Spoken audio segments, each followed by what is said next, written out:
After a long week cashing, you're just in the mood for crashing. Go get that 2-minute minor for slashing and come on down to the Sin Bin, your number one location for hockey information. With Matt. I saw a fucking Chinese kid review a toy that looks like a dildo, and he gets $10 million over it. And Jake. It's just what you do at your time. Some people do mediocre podcasts, and some people fucking shit on football fields. So lock your wife in the closet, grab a room temperature beer, put your hand halfway down your boxer briefs, and blast your stereo for the greatest hockey show! This is the Sin Bin! Take it away, Matt.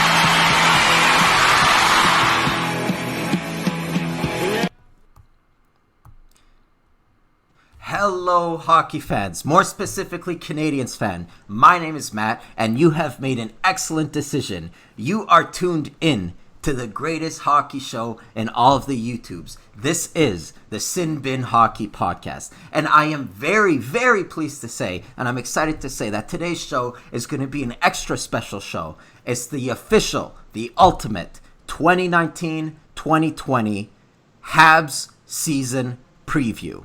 Now, I can't do this alone. This is just too much content for me to handle. I'm with two seasoned vets. You can see them on YouTube. I'm with Talking Habs, and I'm with Scotty2Hockey. I'm a little bit late. It's not because I wasn't here on time. I was here a half hour ago. But YouTube decided to be a bitch. So if there's any sound issues or video issues, please feel free to write in the chat. Say if Talking Habs, I need to put his mic up, or Scotty2, I need to put his mic off. And that's first of all. Second of all, political correctness, I don't know what's your opinion. I'm not politically correct. I say the word fuck a lot. Do I go out of my way to say the word fuck? No, but if it comes and I say it, hey, I say it. I'm sorry. If you're a parent around children, if you're a mom around children, if you're a dad around children, if you're just overall a person who likes to hang around children, that sounds weird. I don't know why I say it. This might not be the video for you. And otherwise, hey, why don't we just get into the show? Now, I'm going to be more of a moderator here. I'm going to bring up some of the questions. I'm going to answer some of the questions. We're going to get into a lot of topics. And today's first topic, we're going to talk about Marc Bergevin. So you guys may have realized he didn't do much this offseason. Sure, he added Chariot, or how do you pronounce that name? I have trouble with that. Sherratt. Okay. He added Sherratt. He also added Nick Cousins. He may have added another fourth liner that I'm forgetting his name. Apart from that, he didn't do much. He really didn't do much. I know a lot of fans out there, they're saying, man, this sucks. I wanted to see him go get a big name. I wanted to see him do more. Now, let me ask you guys, does this bother you that he didn't really do much other than those two names I mentioned? And if so, why? I'm going to start with Talking Habs. Go ahead. No, not at all. It doesn't bother me. First of all, I think Sherratt was a really great addition. He's going to surprise a lot of people. Defensively, in front of the net, he played with Byfuglien over in Winnipeg. Byfuglien and Petrie are similar enough that Sherratt's going to be okay with Petrie. I hear a lot that, he can't play with Petrie. He can't play on the first pairing. No, I think it's going to be fine. He's going to protect the crease like we haven't seen in a long time. He's tough and he'll fight also. Cousins, very similar to Wheel. He was an elite junior player. If you go back and look at his record, he put up some points out in junior. So I expect he'll be adequate and probably produce a little bit from even the fourth line. And Kincaid, very important. Kincaid, be a solid backup. He should bounce back. He had an off season last year, but I think they played him a little too much and started him too much. And he should be able to hold the fort in case, Price needs a few nights off. Yep. So, yeah, I think I'm not unhappy. Yeah, obviously that was the other guy, Kincaid, the other name I was looking for. They needed a backup. Niemi just wasn't doing the job. I know he's one of those gel guys in the locker room. A lot of the guys like him. Unfortunately, his on-ice play wasn't the best. Now, I'm going to go to Scotty on this one. Does it bother you that other from, maybe a top 4-ish pairing defenseman and a fourth liner and a backup goalie, does it bother you that he hasn't done much? Well, I'm kind of glad you asked me this question because it honestly does, especially today after seeing Jake Gardiner go to the Carolina Hurricanes for pretty much $4 million per. He should have did something to help the power play because Jonathan Drouin isn't a good enough power play quarterback. Removing Andrew Shaw from the top six definitely isn't going to help the power play. I like the addition of Sherratt to the defense. It definitely helps protect Price. It's going to bring the goals against down. It should bring Price's numbers up. But he should have did something to address the power play. There's going to be young players coming in here like Nick Suzuki and Ron Paling. They're probably going to get thrown on the power play and expect to thrive, and it's just not going to happen. You need better pieces. You need somebody who can put the puck in the net. So unless Brendan Gallagher and Jonathan Drouin and players like that can really step up this year and Weber can get a few blasts from the point going, I don't see how this power play is going to get any better. It was absolutely terrible last year, and he should have did something to address the power play. But other than that, I'm happy with the move for Ben Sherratt, and I'm happy with Keith Kincaid too, because Niemi obviously wasn't working out in Montreal. Yeah. So now I'm going to tell you guys my opinion. See, a lot of people that I hear, they're disappointed. For me, he tried with Aho. He tried to do the home run. He didn't manage. Go ahead. It was a offer. It was way too low for a player of that caliber. Carolina's going to match that contract. What they did, in my opinion, was make it easy for Carolina to sign Aho. Yeah. Can I say something on that? Go ahead. Think about it this way. Domi and there's somebody else coming up very soon. He also made it clear that that's about what they could expect to get. I think he might have been maybe sending more of a message for the future for his own team than that offer really meant to Aho. Yeah, for sure. I think it was a little bit on the low side. Yeah, for sure. I think that Mark Bergevin, he was confident, speaking with the agent of Aho, he was confident that the Carolina Hurricanes weren't willing to, throw out that much money for that player. Obviously, he was wrong. They didn't manage. End of story. That's the summary. Now, does it bother me that he hasn't done anything else? Absolutely not. Listen, the Canadiens, they have some cap space. Not a whole lot, but they have some cap space. You know what they also have right now? Rookies. RFA. Max Domi. He loves Montreal. He is also going to love money. He's going to need a contract coming up.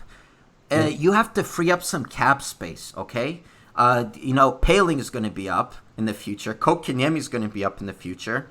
Yep. We need to have some cap space freed up right off the bat, before it happens, so that these players can sign with them and we don't end up with a situation like Toronto. Now, imagine if the Canadiens went out and signed Jake Gardiner. Does he help you immediately? Yeah, but he takes away from that cap space. And later on, when you're going to try to sign Paling, Suzuki, all of the rookies, you're going to be screwed. I love what Bergevin is doing. He tried with the big player. He tried with Aho. It didn't work. He's not going to jeopardize any more cap room. Am I wrong? It looks like, Scotty, you want to say something. Am I wrong? I don't think you're exactly correct about the Gardner thing because the Gardner was only a short-term contract. It was only a 4-year contract. And by the time half these prospects even play their first game in Montreal, there will be a year or two before they even come into the league, guys like Cole Caufield. And Gardner will be gone by the time their ELCs are over. And if not, you can trade him in his last year because the way his contract works, I'm pretty sure is his last year he doesn't get as much money as what he did in his first 3. So he'll be easier to trade because his cap hit's low, and in real dollars, you're not going to be paying him a pile of money. Yeah. So I'm sure like that for $4 million per, Jake Gardiner is an absolute steal, and he would have helped the Habs a ton. He would have added 20 points. If he played full 82 games, he probably would have added 20 points to your power play. And that could be well used in Montreal when our power play leader was Jonathan Drouin, who only had 17 points on the power play. Yeah, I won't necessarily disagree with you. Yeah, I don't think at the price that he signed in the term, I don't think it was the end of the world. But I also think that's kind of an exception because teams weren't going to dish out the dollars for him with his back injury history. So I think that's kind of an exception to the rule. Anything to add on that, Rick? Yeah, actually I do. If Bergeron was really interested in Gardner, like really interested, you would think that they would have come to something, especially if it's $4 million earlier. So it makes me wonder, maybe Gardner didn't really want to play here in Montreal, and that's maybe why any negotiations went longer. Well, it's no Toronto. Yeah, go What's ahead. that? Go ahead. Continue, Rick.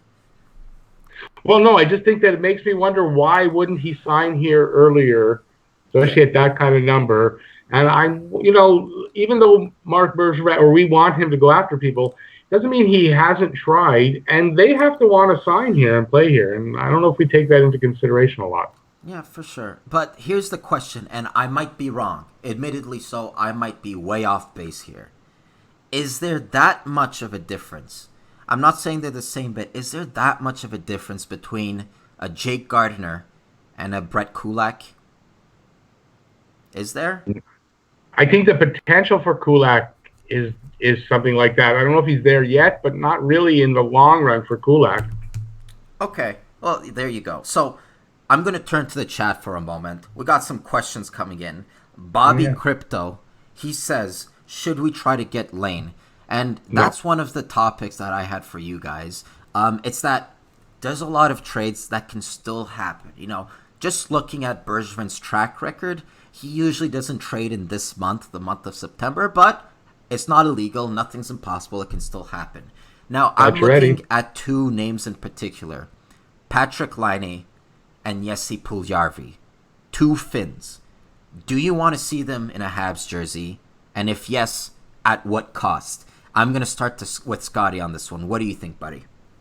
For me personally, I would love to see Laine in a Habs jersey, but not for anything over $8 million per, and it would have to be a long-term deal, because if you're signing a player as good as Patrick Laine, you want to keep him in a Habs uniform as long as you can, and he'd bring a ton to Montreal that Montreal needs. He can barely buck. You look at this kid, he had 28 goals in his rookie season, I'm pretty sure, 36 goals in his rookie season, 44 goals in the second season, and 30 goals last year on a down season. So he's a guy who can definitely bury the puck. I would love to see him in Montreal, but only at the right cap hit and on a long-term deal. As for Puljujarvi, I don't want to see him in Montreal. Marc Bergevin has made it clear he wants players in the dressing room that have a good attitude, and he clearly doesn't have a good attitude. You listen to Leon Draisaitl talk about him in his interview. He doesn't sound like a guy who likes Puljujarvi. And he just doesn't seem like a guy who wants to play in Edmonton no matter what Edmonton does for him. He just doesn't seem like the kind of player Montreal needs. And you look at his point production in the NHL for what he was supposed to be, he's been nothing but a letdown, nothing but a bust since he came into the league, in my opinion. Yeah, well, I will say there, I agree with you on Puljujarvi's attitude. But is Patrick Laine's attitude that different? Maybe not in the locker room, but if you look at his on-ice attitude, is it that different from Puljujarvi? I mean, they both have some deficiencies there. Am I right? I'm not going to lie. He reminds me of Drouin in certain ways. But when Patrick Laine on his game, he's one of the best. When he's looking to bury that puck, when he's pissed off, when he's out there, when he's giving it his all, he's one of the best goal scorers in the league. And that shot from the face-off dot is amazing. Would be the type of guy feeding him the puck in Montreal on the power play. He's going to bury it way more than anybody on the team would next to Brendan Gallagher, maybe. Yeah, no, for sure. And if it's at the value you said, $8 million, hey, if I were Bergevin, I would jump on that like, there's no tomorrow.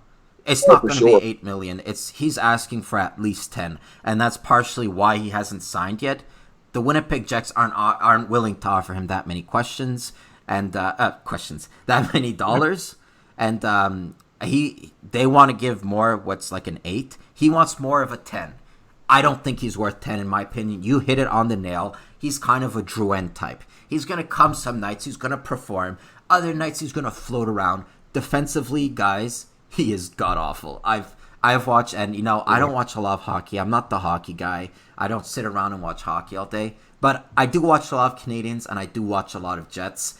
Patrick Laine, on some nights, was the worst player in the league. Like, seriously, he wasn't moving his feet. He wasn't playing defense. It was sad to watch. I think there was a sequence this year where he went with 1 goal in 20-something games, which is, you don't want to see that. Now, I'm willing to give him a mulligan. I'm willing to say that that's an exception. He had an off year. He's going to bounce back. He's going to be a good player. But then again, I worry that he's going to be a Drouin type of player. Rick, I am dying to hear your opinion on this one. The pressure's not on now. Okay, I say this. For Laine, no, I don't want Laine here, and I'll tell you why. Well, I'll temper it this way. Unless you're going to trade somebody back for him, and not just a small contract, so you're looking at probably a Drouin, right? I don't want to have two of those kind of players on one team. That's one thing. I hear bad things, horrible things about him defensively, like you say. Also consider how he got his goals last year. They were really bunched up. Yep. What about the rest of the games? Who's scoring? Not him. I don't want a guy who's that inconsistently scoring. It's okay to get them in like Patch did in a bunch of games, but he got 1 or 2 goals. This guy was getting three a night, like 3-4 games in a row. Sometimes I don't want 5. Yeah, 5. exactly. Sure. It's not the way I want it. So the kind of money he's going to ask for, I just, you know what? I don't want that player here. I don't. So Puljujarvi, I probably have different than you guys. At the beginning, I didn't like the attitude, but I hear it was a really bad situation for him in Edmonton. And I can see Montreal actually being a really good fit here for him based on the fact that we have 3 Finnish guys. Yeah. He'll have no communication problems. He's lighting it up right now in Finland. That's a good sign, depending on the cost for Puljujarvi. If you can swing a good deal for him, it's like, what did I write here? Hudon Alsner, would you take him? I'd take him in a heartbeat. A second-tier prospect, maybe in a pick and a Hudon, I'd go for that because I think he's got a good ceiling still. Yep. And you know what? Throwing it from Patrick Laine over to Jesse Puljujarvi, I would much rather go for a Puljujarvi than a Patrick Laine. I don't think Puljujarvi's a better player. I just think that the price is way lower because if the Canadiens were to get Patrick Laine, let's face it, they can get him two different ways. They can do another offer sheet, or they can acquire him through trade and then afterwards sign him. And I don't have any facts to back it up. I have a feeling that it's not going to be an offer sheet. I mean, those things only happen so many times a year, I don't think we're going to see another one. If Bergevin was interested in Patrick Laine, I think he was going to be through a trade. I don't want to give up, I don't want to give up the house. Like, God forbid. The Winnipeg Jets, you know what they're asking? They're asking for a first rounder. They're asking for a Suzuki. They say, put that on the table, put that in writing, or we're not even talking to you. That's what they want. Do I want to give that up for a guy who's going to show 1 nights on 4? Absolutely not. Jesse Puljujarvi, on the other hand, he probably has the less potential to succeed, we'll put it that way. I mean, he definitely has some attitude problems, but in a room full of Finns, in a room with Carey Price, Shea Weber, I can see them molding him into potentially, again, not certain, but potentially a decent player. And he's not going to cost you the house. They're asking for max, like Talking Habs said, like a Hudon, maybe a 2nd or 3rd round pick, that type of stuff. And this is one thing I learned today or yesterday, and I didn't know this prior to this. Jesse Puljujarvi's contract, which is right now with the team over in Finland, the way his contract is set up is that if he plays 20 games in Finland, the Oilers lose his right. I heard that on TSN. I might be wrong. I could have been drunk or something, but I'm pretty certain on this. The way his contract is set up, if he plays 20 games on Finland, the Oilers lose his rights. So he could sign with any team he wants. They don't even have to... Am I wrong here? I have not heard that. I'm saying he wants top 6 on any team he goes to. Everything I've heard, every interview I heard, and everything I've heard about Puljujarvi, he wants to be top 6 on a team he goes to. And I don't know what team's going to take him in and immediately make that kid top 6 with his production. Yeah, well, I heard that. I heard that in Finland, if he plays so many games, 20 or 25 games, he gets to sign with whatever team he wants. He doesn't have to go back to the Oilers. They don't belong. He doesn't belong to them, so they don't have to trade him. I might be wrong. If you guys in the chat, you might want to fact check me. I heard, or I saw on Twitter that if there was a team interested in him and would trade for him, he'd be on the next flight here quicker than you could say. Whatever you could say. That's what he seems to be. He wants to play anywhere. Yep, for sure. He wants out of Edmonton. I think he said in an interview he wants out of Canada, preferably. But hey, the right team, the right heartburn. The right team, the right circumstances. I think he might make an exception, say if it were the Canadiens. Also, like, historically, Europeans love Montreal. I don't know what it is, but Ovechkin has said that he loves Montreal. Malkin has said that he loves... Maybe it's because Montreal has kind of a European feel to it, but we seem to attract more Europeans than other players. I think we've exhausted this subject. You guys, Rick and Scott, you're keeping an eye on the chat. I can't see it. Are there any questions? I'm having trouble, sorry. Are you having trouble? Someone asked me a question. I don't know if you want me to go with that. David, Rick, do you think Montreal Canadiens should trade for Kyle Connor? And I'd love that, David, but I don't think they're getting rid of Connor. I would consider them getting rid of Laine before Connor. Yep. Yeah. You want to add anything on that, Scott? Oh, I agree with him 100%. I think they'd get rid of Laine before Connor. Connor's too reliable. The hockey guy himself has said that multiple times, that he feels Connor's more valuable than Laine. I think, in the long run, I think Laine is the more valuable player. But if you just look at this year alone, absolutely, Connor proved that he is the better player this year. Abso-freaking-lutely. Yep, for sure. Yes. For sure. Yeah. You guys, I told you guys offline, you're my eyes on the chat. I can't see it. I guess I could see it on my phone, but I'll need to get my charger. But yeah, before I do that, why don't we get into our next question? Now, we talked about how the Canadiens didn't add much. Now, they did lose some. Some might say it's a big loss. Some might say it's a small loss. But fact of the matter is, the Canadiens lost Andrew Shaw. Now, my question to you is simple. Is it a big loss? I know that Shaw, he quietly had a great year for the Canadiens. Not only did he bring grit every night, but he also did fairly well on the score sheet. I think a lot of that had to do playing with Drouin and Domi. But do you think losing him is a problem? Will we be able to replace those 40-something points he got last season? Or do you think the Canadiens will hurt? I'm going to throw it over to Scott this time. And in the meantime, I'm going to go get my charger. But without further ado, take it away, Scott. As for me, for Shaw, right now is the perfect time to trade Andrew Shaw, in my opinion. You look at his stats in 2016. I also have to mention he never played a full season with Montreal Canadiens the whole while he was there. In 2016, 2017, in 58 games played, he only had 29 points. The year after that, 2017, 2018, I'll admit the whole team was terrible, but he only had 20 points and only played 51 games. So this year, he really, really stepped up. In 63 games played, he had 15 goals and 28 assists and 47 points and was a plus 17. They struck while the iron was hot, and now was the time to trade Andrew Shaw. It does hurt the team because of what he brought this year. He definitely brought grit. He brought excellent point production. He was there every night. He was a leader on the ice, whatever line he was on. But overall, in the long run, it's the best thing for the Habs to trade him now. Well, he's producing. Well, his trade value is high. I am going to miss Andrew Shaw. I do think losing Andrew Shaw is probably going to affect the team next year unless Yoel Armia can step up to the second line and replace what he did. But in the long run, it was the right move to move Andrew Shaw when they did. That's just my opinion. Yeah. How about, what do you think, Rick? I don't think it's a problem that he's gone. No knock on him.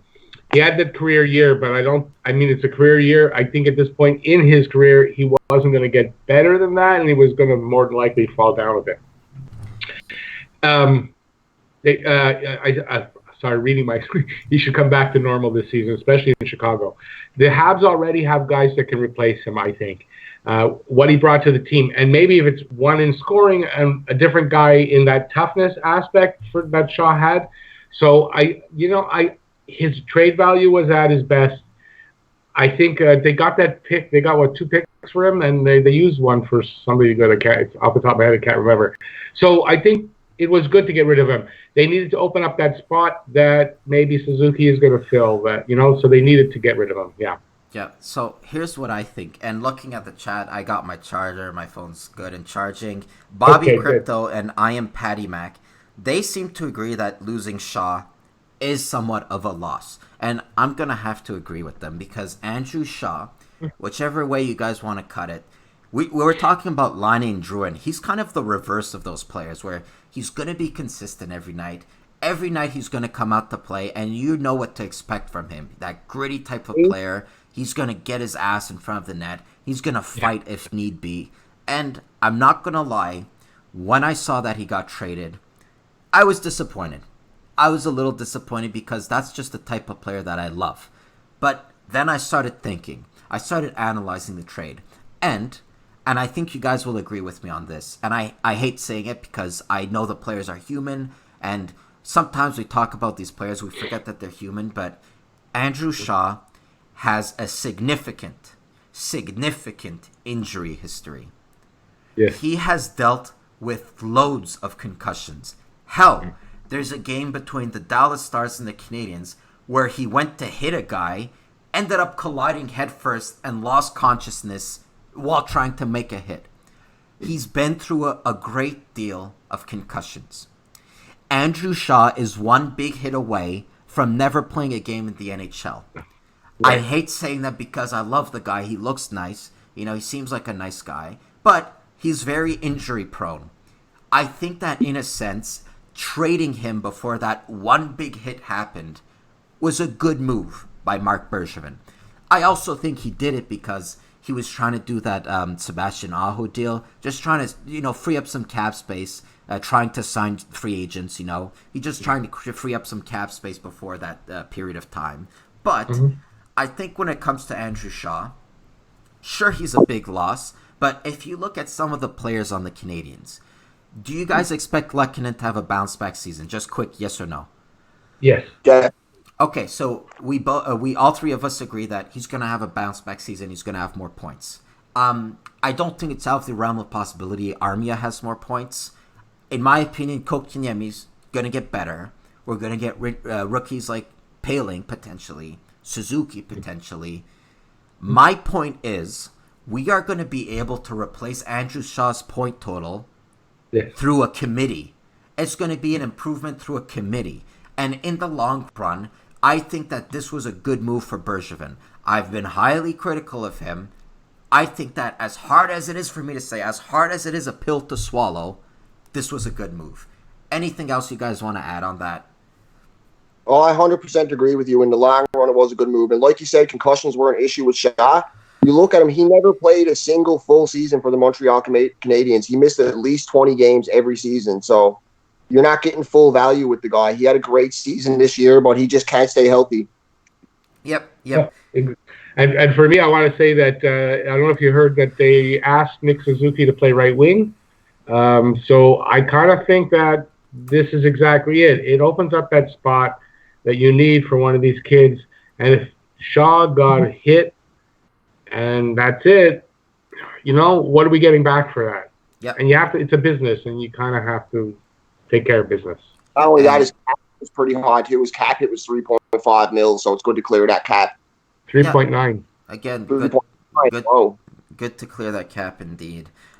Just going through the chat here. Oregon Player Boy, just going back a little bit. He says, I would not trade for Laine. While he's a great scorer, he's a one-dimensional player. Caufield will be here soon and plays a more complete player. I don't feel we should blow out cap space. And I forgot that. We're looking for a goal scorer. We got one coming out in the rankings. No, Caufield. If you look at his highlight, he's already lighting it up for the University of Wisconsin. Cannot be more excited for that player. Levi Ackerman. Nice to see you, Levi. He says the Edmonton Oilers restricted free agent Jesse Puljujarvi has signed a 1-year contract with the Finnish club Oulun Karpat. Though the deal includes an NHL opt-out clause. The deal includes an NHL opt-out clause until December 1st. So I think that what he's saying is that after December 1st, that's when he can go and sign with whatever team he wants. So I wasn't completely off base. I would like to see the Canadiens offer him something because... No, wait. No. I don't agree with that. What is it? Go. I can't... No. Okay, let me say this. If that were the case, Ken Holland would have already traded him and gotten as much as he could have, whatever it was.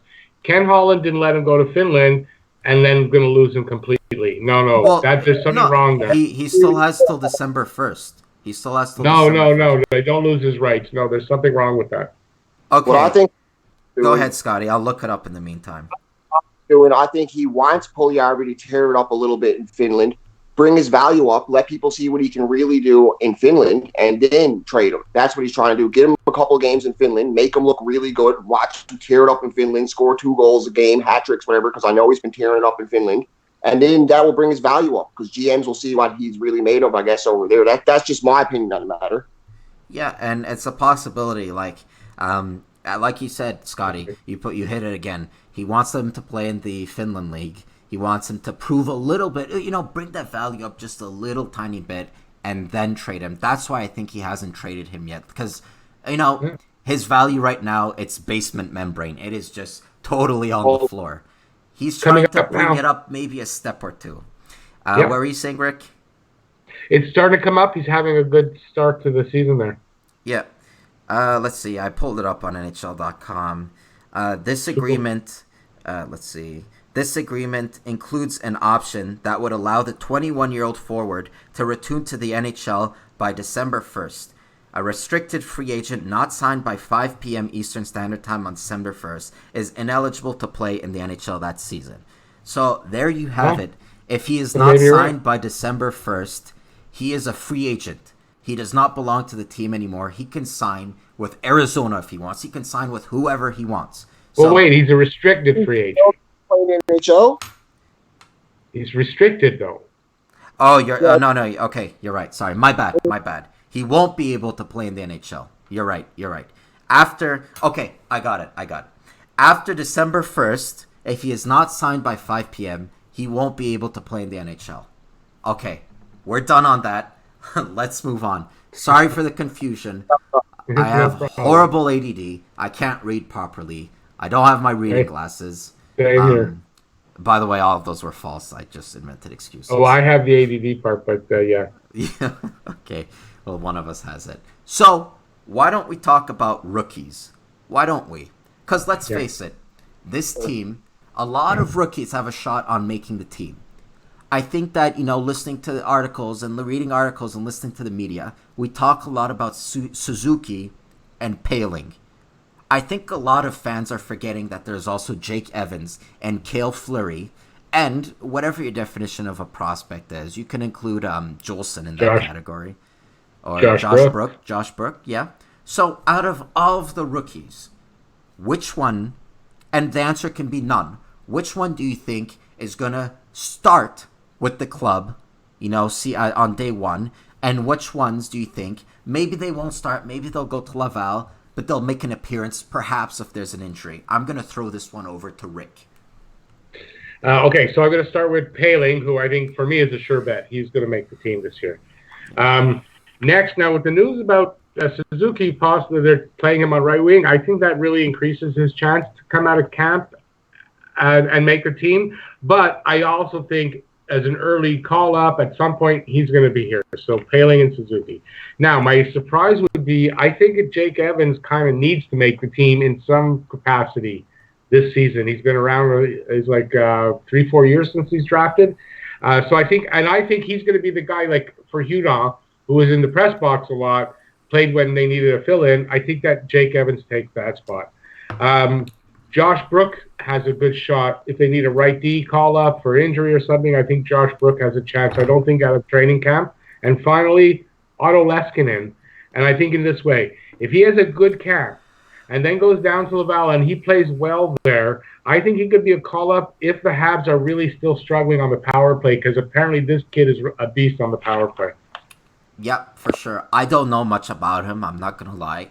The only experience I have with him is with that rookie camp, and he did not look out of place. He looked like an NHL player. Development camp, he looked good. Development camp, he looked good. That's what I meant, the development camp. By the way, the rookie camp, doesn't that start today? Or did it already happen? It started yesterday? Yesterday. Oh, yesterday. All right, I missed it. Or today, one of the two, yesterday or today. Yeah. So, Scotty, what about you? Which rookies, if any, do you think have a shot of making the club? Well, for me, the only realistic options in the forwards are Poehling is definitely going to be. He has to be in the opening lineup this season, in the season opener, in my opinion. He looked like a man among boys in development camp. He had 3 goals in his NHL debut at the end of the season last year, And obviously, Nick Suzuki, I don't think he's going to start the season with Montreal. For some reason, I think Yoel Armia is going to be moved up to that second line right wing spot, and they're going to figure it out from there. But I think he's going to play really well in Laval, and at some point this season end up in Montreal. Maybe halfway through the season, maybe 20 games in, but at some point he will end up playing for Montreal. As for the defense, there's only one spot on the defense that I think is open for any of the rookie prospects, and that's the third pairing right-handed defensive spot, because Kulak is a safe bet to say Kulak got that third pairing left-handed defensive spot. And for me, I think it's going to be Cale Fleury personally. Josh Brook, he looked good in the AHL last year in the 7 games he did play, but he wasn't outstanding, and I think he needs another year or two just another year, in my opinion, of development in Laval. So for me, it's either going to be Cale Fleury or who they had last year at the end of the season, Christian Folan, on the third pairing right-handed defenseman. So 2 of the best options would be Nick Suzuki and Ron Poehling. Obviously, they're the names everybody else is saying that are probably going to make the team this year.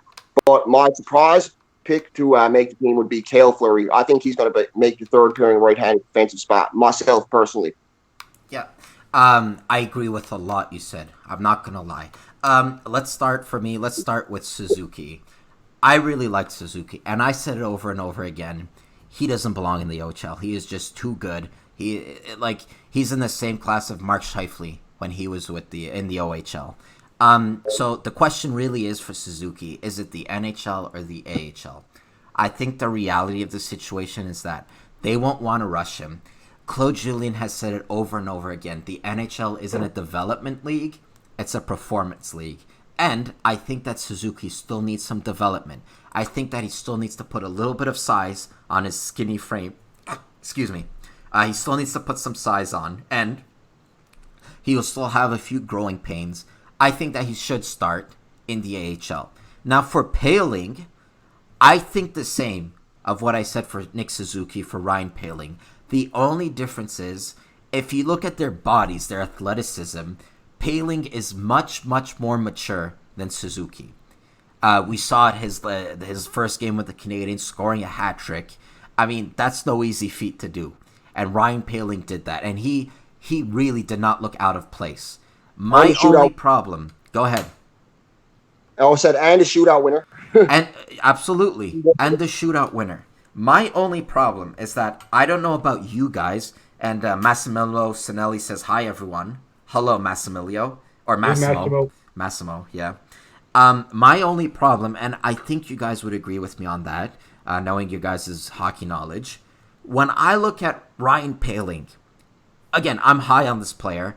I don't see him playing past the top 6. I think he projects as a second-line center, potentially.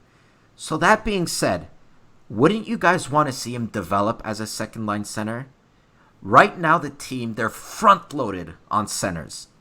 If Poehling were to make the team, it would be a third-line position. It would be a fourth-line position. And I don't know about you guys. I would much rather see him in Laval, playing first-line minutes, eating up the minutes, playing against tough matchups. I would much rather see him in that position than playing fourth-line minutes in the NHL, potentially on the wing. What do you guys think about that? Go ahead. Counter that? With all means. Well, I think KK is going to be a second-line center. I'd like to see that. He started on the third line. I don't think that's held him back, so I don't see a problem playing third-line center. Just saying that. That's actually a really good point. You don't think it held him back? That's a good point. What do you think, Scott?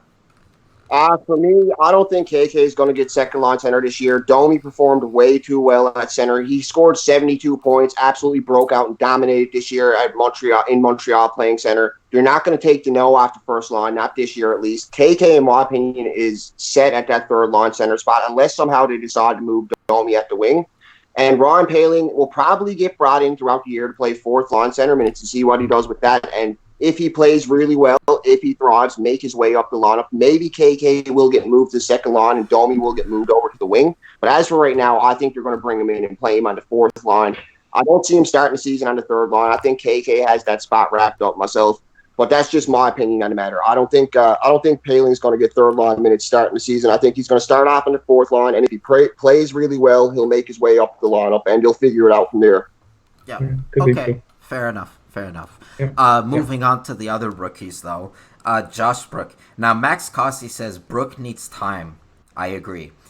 By the way, guys, if you see me look down, I'm not looking at my dick or anything. I'm reading the chat. I have my phone right in front of me. But I agree with Max. Rick, you like that one.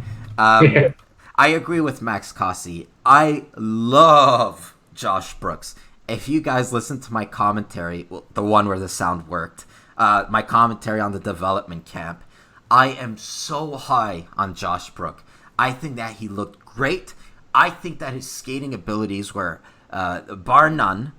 I think that he has great hockey IQ. And I always say it, like Nathan Beaulieu, we drafted him kind of high. We had high expectations for him. He never panned out. And the reason that is because, yes, he has great skating. Yes, he, skating in a straight line, he was as fast as anyone. But once he had the puck, I mean, he just had brain fart after brain farts. He didn't have the hockey IQ to boot the speed. Josh Brooks is kind of like that, but he does have the hockey IQ. He has the speed and he has the IQ. He can make smart plays. A lot of people said he didn't perform at the World Juniors. I completely disagree. I think he was one of Canada's best defensemen. With all that being said, he is not NHL ready. He actually had a little stint with the Laval Rocket, and there are some nights he looked a little out of place. That's not his fault. It's going to happen. Defense is a very hard position. I mean, apart from goalie, it's probably the hardest position in hockey, and maybe apart from center. But it's a hard position. You can't expect someone that young to just come into the lineup and perform, unless that someone is Victor Mete. But I think it's a no-brainer. Josh Brooks plays with the Laval Rocket. And you know what?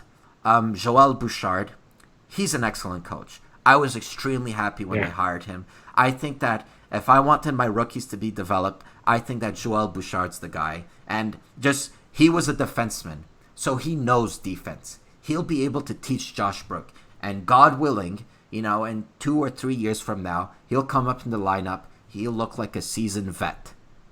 But anything to add on Josh Brooks, guys? Well, one thing about Brooks to me is in Laval last year, he didn't look that good offensively to me. He looked pretty solid defensively. He didn't look like a chicken with his head cut off in his own zone or nothing like that. But you look at his WHL numbers, he was putting up like 1.5 points per game in the WHL. And then he comes over to Laval. He only has 1 assist in 7 games. So it shows the point drop off right there. He's not ready to play in the NHL. If his points drop off that much just going to the AHL, you need to give him a bit of time there to learn that system, to learn how to play with grown men of that caliber. Because I don't think he's ready for the NHL myself personally. He did look very good in development camp, but you got to think that's against other prospects, against other rookies. It's not against NHL players. That's true. That's true. Go ahead, Rick. No, nothing to add since I said he had a chance at a camp. I think actually you guys are probably more right. So, I'm good. No, absolutely. And just, talking about rookies, Bobby Crypto says, I rarely seen a scorer like Cole Caufield. How did that guy slip to number 15? God for us. If he would have been a few inches taller, he would have been a top 3. And, guys, I have been nothing but complimentary towards Cole Caufield. And I know my channel doesn't have the most subs or the most views. I actually made a video before the draft, and I named it something like, this player will be the steal of the draft. This is before the Canadiens selected. This is before the draft altogether. It was probably a week before. And that player I was talking about was Cole Caufield, because I knew that teams were underestimating him due to his size. And I knew that the St. Louis Blues won the Cup. They were a big, heavy team. I think they had something like one player under 6 foot, and it was Jaden Schwartz. They are a big team, and it's a copycat league.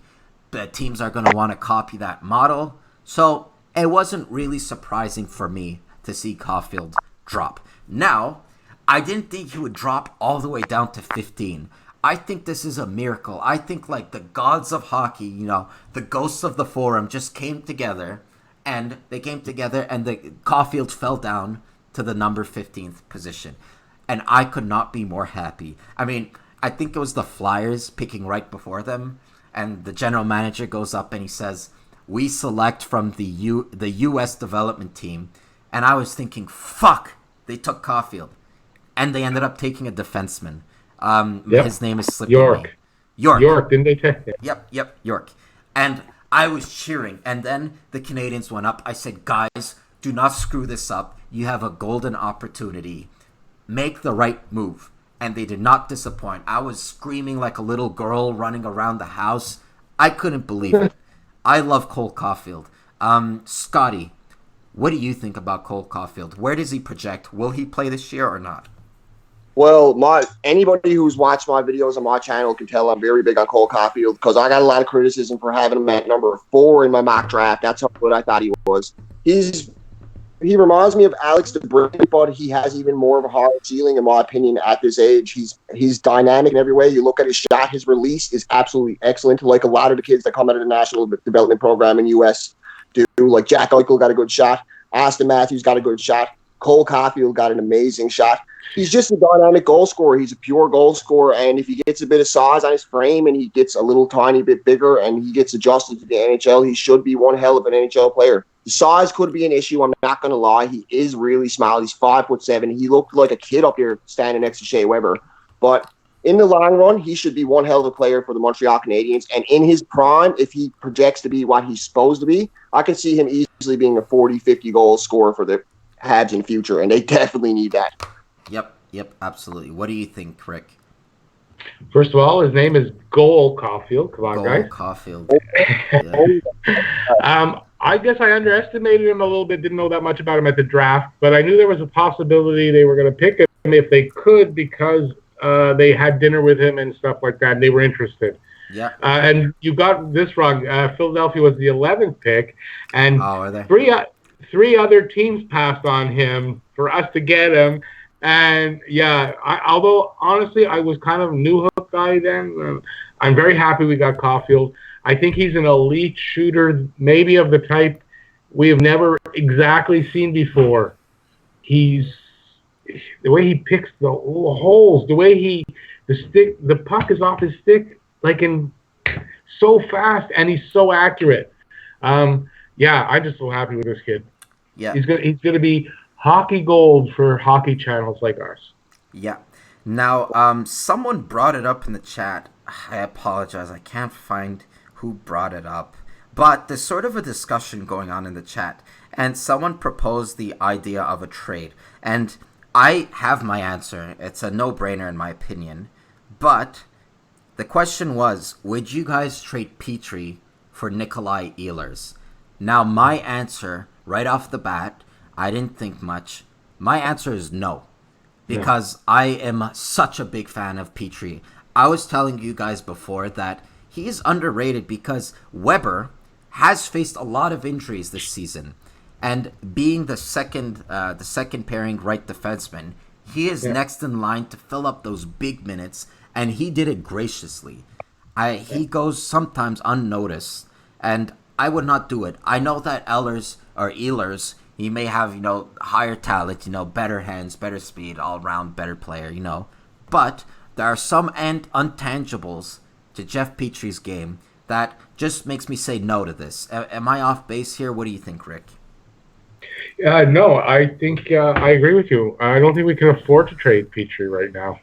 Yeah. Especially the fact that we didn't get a Gardner, right? So we didn't get another guy like that. So how can we get rid of a Petrie? I don't see how. Yep, for sure. What about you, Scott? Anything to add on that? It's a tough one for sure because 99% of experts, like hockey analysts, would be like Petrie for Ehlers. 100%, I'd say 99% of them would say they would give up Petrie for Nicholas Ehlers in a heartbeat. But in Montreal's situation, I can't see him doing that because they really need Jeff Petrie. Shea Weber's an aging defenseman. He's excellent. He's an elite number 1 defenseman. Don't get me wrong. But he's winding down at the end of his career. And behind him is Jeff Petrie. And then you look at the third slot. Who do they got? They got Jasper coming up. They got Cale Fleury coming up, who might be ready. But these guys are still 2 or 3 years away from being decent NHL defensemen, in my opinion. So I'd have to say no to it myself. It kills me to say no to it because Nikolai Ehlers is a wicked player. But Montreal really needs Jeff Petrie. He does a lot for Montreal. He brings a little. You look at when Shea Weber was out, what Jeff Petrie did for the Habs. It shows how important he really is for the Habs. Yeah. Massimo says fair. I think he's the one that brought it up. I'm not sure, but he says fair. Now, if you look at just the players individually, if you were to say who's the better player, I think Ehlers is a better player. So why do I decide to keep Petrie? It's solely based on the position. It's a positional bias. Maybe it's because I'm such a big fan of fantasy. Like, good defensemen don't grow on trees. They're really hard to come by. And Jeff Petrie, whatever you guys want to say about him, he's one of the best skating defensemen out there today. His agility is just, the way his hair flows in the wind. He is a good defenseman. They don't grow on trees. So I'm much more willing to keep a good defenseman instead of a great player, if that makes any sense. It's completely a positional bias, I'll admit it, but that's what I think. David Arthur says, I'm already drunk. Oh, I've been drunk a half hour before the show started. That's probably why I couldn't figure things out on the technical side. Yeah, that's what it was. Yep. And you guys, you can't see Scotty's video, but he has his Montreal Canadiens beer. He has Montreal Canadiens beer behind him. So we are diehard fans. You know, we bleed Canadians and we drink Canadiens beer. We're diehard Canadiens fans. Levi Ackerman says Caufield is going to fit in pretty in the system since guys like Gally Domi and maybe Byron can help him out. Oh, by the way, Domi was on Tim and Sid, and they asked him. Yeah. I think they said something along the lines of, apart from Carey Price, who do you think is the best player that you play with? The best player on the Canadiens? Do you guys know his answer? I'm pretty sure. God, who did he say? Paul Byron. He said Paul Byron. Paul Byron, yeah. And that's a player that I think sometimes he goes unnoticed. I mean, he is just a honey badger. He will skate. Again, he's like a reverse Drouin. He's going to skate, work hard every night, go in the dirty areas, stuff like that. Just, hey, I hate to say... Oh, and actually, I want to hear your guys' opinion on this. Because I don't think I was doing YouTube videos at the time. But I wish he wouldn't fight. Because when that happened last year, getting knocked out by the Florida Panthers player, my stomach was in a knot. So, am I alone here? What do you think, Scott? That's also the same player that he got suspended for railroading with a hit. So he put that player out for a few games himself. That player was out for revenge, Uyghur, and he's tough as nails. He's not the kind of guy whose skin you want to get under. Byron was crazy for stepping up and fighting him. As soon as I seen it go down, like before Byron even got hit with that uppercut and knocked out, I knew something bad was going to happen. And when he stood up and he was all wobbly, I was just like, the ultimate pay for Uyghur, pretty much. Yeah. What do you think on that? Do you remember that, Rick? Yeah, I saw the game. Of course, I was covering it. You could see something bad was going to happen. And, I don't know. I can't add anything more than that. Just it was a mistake. He should have just walked away from that. Yeah. No, definitely. He should have just walked away. I mean, what the fuck's Uyghur? You're like a six-pairing defenseman? Like, exactly. What are you? Byron's actually an important player. And they're making a push for the playoffs, and you go and do something stupid on that. Sorry, I'm getting emotional. Maybe this is the alcohol speaking. You're right. No, you're right. It was... Yeah, that's right. And go ahead. Go ahead. Uyghur was into that either way. If Byron didn't want to fight, Uyghur would have grabbed him and fought him anyways. You could watch it. If you were watching those guys on the ice that game, Uyghur was all up. Every time he was on the ice with Paul Byron, he was focused on Paul Byron. He was fixated on Paul Byron. He should have got a penalty or suspended or something for instigating or going after a player like that. But he was all over Paul Byron, and when he got the chance to fight him, he took it. And Paul Byron stupidly stood up to Mackenzie Uyghur and got knocked out. Yeah. No, he didn't force anything. Paul Byron made the decision. He said, I'm going to answer for my hit. And this is where I think the code...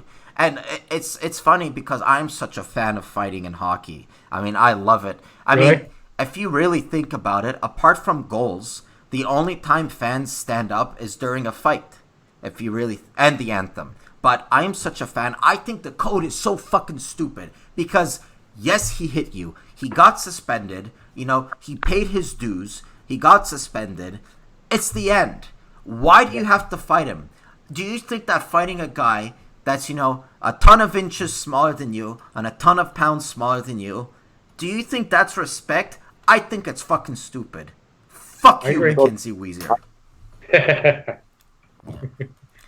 Matt's pissed off. That was, I just wish I could go in a time machine and make a video about that because I just hate the code. What, you think you're a man? That's like me beating up my cousin Christopher. You guys don't know Christopher, but he's a really, really skinny guy. There's no pride to it. Okay, there's nothing. It's not cool. It's not cool, exactly. And thankfully he was able to come back, and I don't think there was any ramifications to that punch. It's always sickening, especially when it's one of my players, seeing it like just a player wobble like that. And it happened with Svechnikov. It was just sickening to see. I didn't see that. Oh, Svechnikov dropped it with Ovechkin, and Ovechkin gave him a heavy left to the face, and he just got knocked out. And really? He's like Carolina's Kotkaniemi. He's their prospect. So imagine if Kotkaniemi got knocked out. That's how it would feel. Yeah. I should have taken a Tums or something. I'm getting wicked bad acid reflux. But that won't stop us. We're going along here. The show must go on. The show must go on. My next question I wanted to ask you guys, and we alluded to him a lot. We did. But my question is, which player do you want to see more from this upcoming season? Because I said on another video, I said that the Canadiens, sure, they didn't make the playoffs. A lot of people will see that as a disappointment. I actually decided to look at the glass half full. I mean, a lot of players, they played great hockey. They showed great sign of improvement. The future is bright. But that being said, I think that some players individually can improve and can work harder for this upcoming season. I have one name in my mind. I'm sure that all of the Habs fans know who that one guy is. Of course. The sky's blue, that type of stuff. But right. I'm going to keep the suspense. I'm going to throw it over to, let's go at Scotty first. Who do you think on the Habs could, make room for improvement? My answer is going to surprise some people. It's not Jonathan Drouin. It's Arturi Lehkonen. I think Arturi Lehkonen improves so much more. It's because of his shooting accuracy. You look at all his finishing ability. You look at all the chances that guy gets. If he could put in 10% more of the chances, if he could finish just a little bit more, that guy could be a 20-goal scorer for sure. He showed it in his rookie season. He almost hit 20 there, and he's kind of regressed ever since. But the 100% effort he gives every game, the penalty-killing ability, I love all that, but he needs to work on his finishing ability. If he could really learn how to finish plays, my God, this guy could easily be a 20-goal scorer, 50-point player. I expect to see a lot more from Arturi Lehkonen this year. In my opinion, he should be top 6. He could be top 6. He has all the talent in the world. The work ethic is good, but the point production needs to go up. 31 points, only 11 goals last year, and 82 games played for that player, with the way he plays and how good he looks on the ice, is not good enough, in my opinion. Yep, absolutely. And I think when you said it wasn't Drouin, I was kind of shocked there, but I think Lehkonen is second on a lot of people's list, so it wasn't that much of a surprise. Levi Ackerman says Lehkonen was second. Bobby Crichton agrees. How about you, Rick? If one player could have room for improvement, who do you think it would be? Okay, I didn't leave it to one, but I'll give you my list. All means, give more than one. Yeah. So obviously Drouin, first on the list. Anybody knows. Okay, obviously Drouin needs to give more. Now I've got KK, and in this way, he needs just to continue his progression. I want to see him move up to the second line if possible. I just want to see him go up. I don't want to see him have a bad second season, sophomore season. I have Mete. He has to score a few goals. Has to show us that. Weber, and in this way, for Weber, I'd like to see him play a full 82 games and play in the playoffs. Lehkonen's on my list, more consistent scoring. Armia, but depending on which line he plays, because I think if he makes a step up in lines and he plays second line, well, I don't know if he's going to do that, but I'd like to see some more scoring from Armia. And Kincaid, I'd like to see a bounce back from last year. I don't want to see what happened last year with him. Yeah. There's my list. Yeah, and you just naming them, I completely agree with you there. My answer is the obvious one. I hate to say it, it's not like a hot take or anything. Jonathan Drouin needs to be better. He needs to go into next season. He needs to improve some things. Well, first he needs orthodontics, but he also needs to improve some things on the ice, and that is consistency. Consistency is the key word, because Jonathan Drouin, he has what it takes. He was drafted 3rd overall. you don't get drafted third overall if you're Brian Smolinski here. You get drafted third overall, you got skill. And he does have the skill. We have seen it. The problem is we haven't seen it consistently. I want to see consistency. And I made a video about this. The thing is with these types of players, the Jonathan Drouins, he's like a modern day Kovalev. Kovalev was the same way. He would be a superstar one game. The next game, it's like he didn't want to shower after. He just don't want to break a sweat. Okay? Right. Drouin's the same way. And what I've learned is that these players, they rarely wake up and they have an epiphany and, a flash of light in their eyes and they're like, wow, I have to be consistent. No. These players usually remain the same way throughout their whole career. That being said, there is a chance that I might be wrong, and this is one of the cases where I want to be wrong. I want to see him succeed, but I don't think it will happen. That's a trade that I'm really surprised that Bergevin did. I am not going to lie. I think that a lot of the trades he made, there's evidence to back it up. There's reason to back it up. I think the Drouin trade, he did it out of impulsion. He saw a French Canadian on the market. He wanted him on the team. And I don't think he thought before he traded him for Sergachev. I hate that trade. And looking back, I said the same about the Weber-Subban trade. Looking back on it, seeing Subban get flipped for what? Like a second-round pick? I'll give him the benefit of the doubt, Bergevin. The Max Domi trade, I hated it at first. Completely wrong. I eat my words. Max Domi is a better player than Galchenyuk. I am not willing to say so about Jonathan Drouin. I think they screwed up on the Sergachev deal. I think that just looking at their need for a left-handed defenseman, I think that they screwed up. He thought out of impulse. He saw a guy, a left winger nonetheless, someone at that time, with the position we needed the most was center. And you traded for a left winger and then tried to play him at center. No. We have a problem. Am I out of line here? Or is I kind of disagree with the Sergachev thing because Sergachev showed me one thing this year. When he isn't playing with Hedman, he's at best the third pairing defenseman that isn't producing. Because when Victor Hedman went out of the Tampa Bay lineup, Sergachev's numbers plummeted and he ended up on the third line, limited minutes. In Montreal, he would not be playing with anything near Victor Hedman and he wouldn't be performing like he is in Tampa. It's easy to look good when you're playing with the best defenseman in the NHL. Jonathan Drouin had a ton of pressure on him coming into the Habs. He was a French-Canadian player playing for the Montreal Canadiens. They expected him to play center. He was decent last year. He led the team in points the year prior, as a second in team in points the year prior to this year. And this year, he tied his career high in points. The thing with Jonathan Drouin is his work ethic and his consistency, like you said. He needs to work on his consistency more, but his work ethic, he needs to stop pouting around like a girl that just got eliminated from a beauty pageant every time he's having a bad game. He needs to step up his skates and give it everything he has.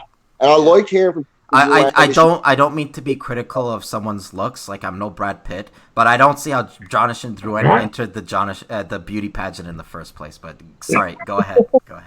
Yeah, he looks like one of those chicks that got eliminated from a beauty pageant, pouting around with her head all down, all sad looking.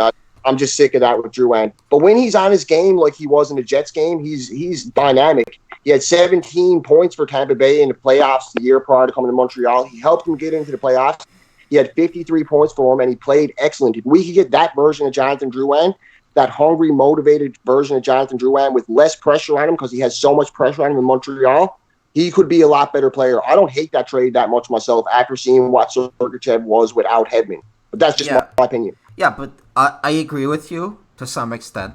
The only thing I'll disagree with you is that I don't think Sergachev had a great season, but he's a defenseman. He's young. He's not really expected to have a great season yet. Takes longer. I mean, if he were like 25 years old or 27 or something like that, and this was the season he produced, then yeah, I completely agree with you. But we don't expect much from Sergachev yet. For Sergachev, it's more the idea of what he could have become. Right. Now, when I look at Jonathan Drouin, what he could have become, I don't think we'll ever get that.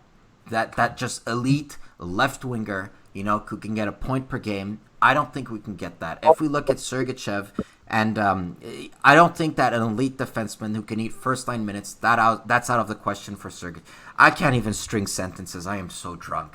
Go ahead, Scotty. You wanted to reply. No, I'm just saying, Sergachev showed me without Hedman, like, he is a good young defenseman, don't get me wrong, but he was on the third pair and he was playing limited minutes. He was a terrible plus-minus without Hedman, and he wasn't producing points. I watched a lot of Tampa Bay games this year with Sergachev playing without Hedman, and he just didn't look anything like the same player. So Hedman's such a good player; he can make anybody look good. You could stick Jordy Ben on Hedman's line, and Jordy Ben would have 40 points. No joke. I don't know about that. I see where he's coming from, to be honest, because there are some defensemen that whoever pairs with them, they're gonna make them look good. And we had one in our backyard for years. Andrei Markov. Whoever played with him looked like a god. Whether it be Mark Komisarek, whether it be, whoever. Whenever they played James Wisniewski, whenever they played with Markov, they looked like a god. And what Scotty's saying about Sergachev, maybe he's true. Maybe it's true. Maybe Hedman's inflating his stats. Sure.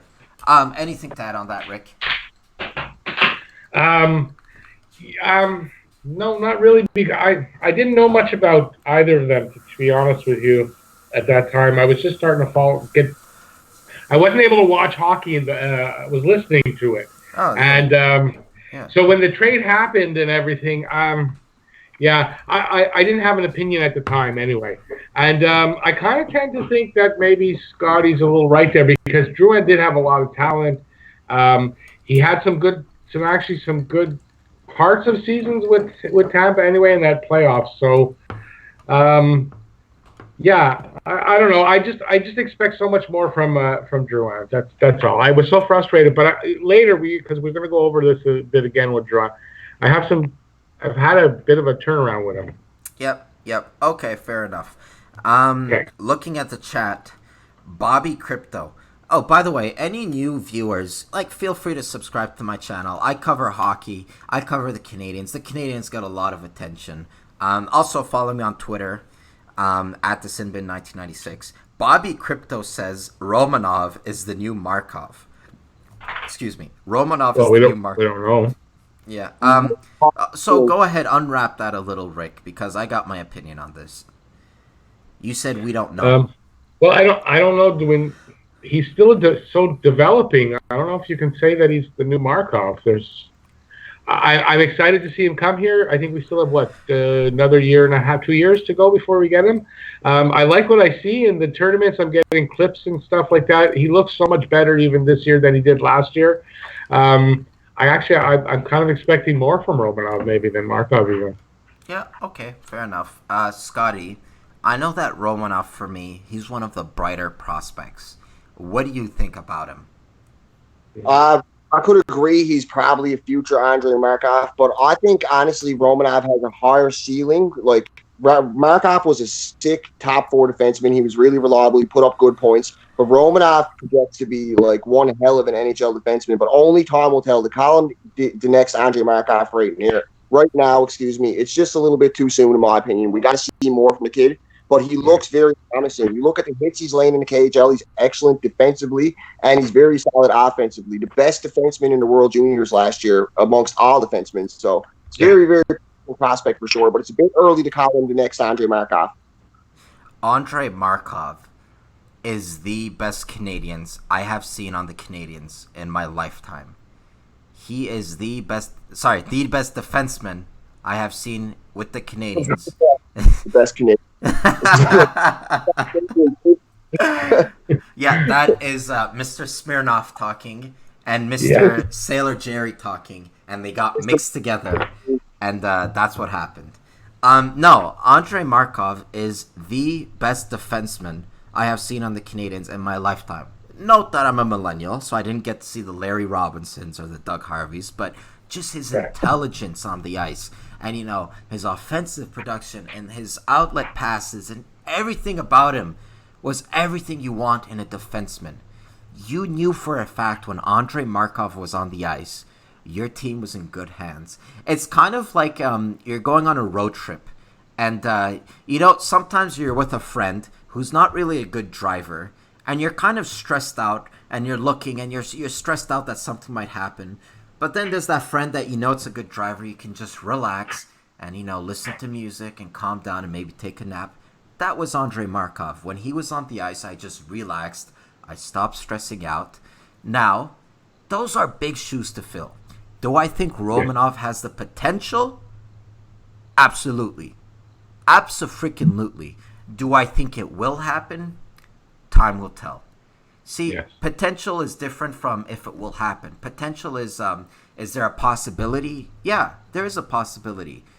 I don't know for sure if it will happen. It'll depend a lot on his development, how he's handled down there in the KHL, how he's going to be handled when he comes up to the NHL or the AHL, wherever his route is.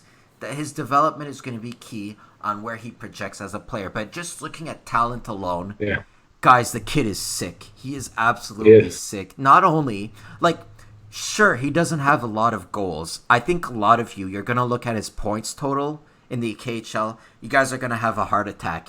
But if you look at his play, he is incredible. He's kind of like, this might scare people, he's kind of like Alexei Yemlin, but with much, much better defensive capabilities. I make that comparison because they can both throw that, ice-breaking body check. The kid's a monster. I mean, he's not even that big, but he throws his body around like he's a bowling ball. I can't wait for this kid, guys. And I don't think, in my opinion, there's any way he slips below, a top 4 pairing defenseman. But I might be completely wrong. Who knows? He might have, God forbid, a horrible injury. He might go the way of the dodo. We might never hear about him again. But that pick, if you guys remember, he was picked in the 2nd round. There was kind of a gasp in the room because he wasn't projected to go that high. He was maybe projected as a 3rd rounder, maybe a late 2nd rounder. Montreal were hearing rumblings that teams may select him, so they jumped on him before other teams do. And now we look back on that. Not only do we think the Canadiens were intelligent doing that, some teams are saying, man, this guy should have went in the 1st round. That's how good he is. I mean, he played in the World Juniors. He was by far the best player. A man amongst boys. Or I shouldn't say the best player, but the best defenseman. So I have high hopes for him. I just absolutely love Romanov. But that being said, why don't we move on? How long have we been going? I'm not for sure. So why don't hour and 15 minutes. Okay, an hour and 15 minutes. I think I still have gas in the tank. I'm still gonna go. If you guys, you can write comments in the chat. Massimo Sinelli, is it Sinelli or Chinelli? I'm not sure. We're going to go with Sinelli. He says, I personally think Romanov's potential is higher than Markov's, although Markov was more dependable and very solid. I would tend to agree. Even if he's 5'11", he plays big, says Levi Ackerman. Massimilio says, Markov is more of a leader. He could be a captain. Bobby says, Markov is too quiet to be a captain. You know what? I see what both people are saying, oddly enough, because I think Markov is a leader. He's captain, he's a leader, but more of an on-ice leader. He was always a really quiet guy. And, go ahead, Scotty. He's a lead by example. He'll do everything right on the ice, and he'll lead that way, but he's not, vocal. He's not, a very hype player. He doesn't get the team going like that, but he does everything right, and that's how he gets them going. Yeah, okay, so, there you go. I kind of agree with both of them. And, so there you go. Why don't we move on to our next question? And let's skip the Drouin question because we talked about him. My next question is, how will Price and Weber perform this upcoming season? I think it's kind of... it may look like a dumb question on the surface because they are one of the most consistent players on the Canadiens. We pretty much know what to expect from them. Carey Price is going to play great. Weber's going to be that, solid stay-at-home defenseman who can play physical. He's not going to wow you with his speed. But my question, I asked that question because Price, he has shown, for lack of a better word, to be fragile sometimes. A lot of people are forgetting this past season, it started off horribly for Carey Price. Then he took that famous break.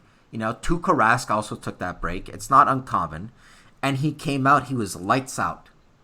And Weber, he's kind of the opposite.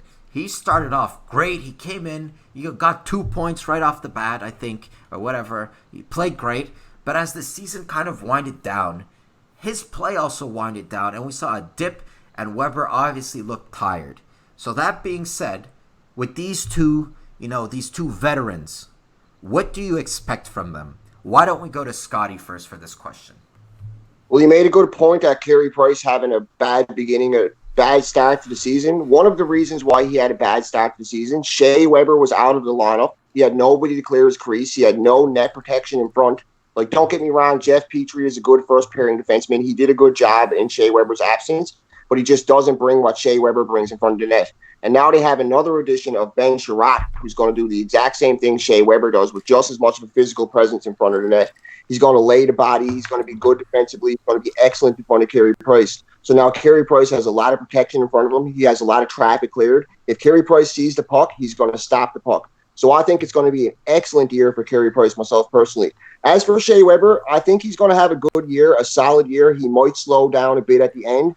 I think he should be played a little bit less and maybe play about 75, maybe 80 games. Take a couple games off the season, like have some kind of a rest, because they play Shea Weber way too much for a guy that's been through what he's been through in his career. Excellent number one defenseman, one of the best defensemen in the league, but he should play a little bit less minutes, probably hand it over to Petrie a little bit more. Weber's coming down to the end of his career, but he still brings one hell of a game offensively and defensively, and he's still an elite number one defenseman and one of the best captains in the league, one of the most respected players. I don't know if he's going to have a crazy, amazing year. He should have a good, solid, consistent Shea Weber year at this age, but I think Carey Price is going to be phenomenal this year. I think his numbers are going to shoot way up, and if you've seen my bold predictions video, I think Carey Price is at least going to be a Vezina candidate, if not win the Vezina this year. That's just my opinion. And as you can tell by my picture, I'm a huge Carey Price fan. Okay, yeah, very well said. Very well said. I saw Carey Price. You guys know Future Shop, right?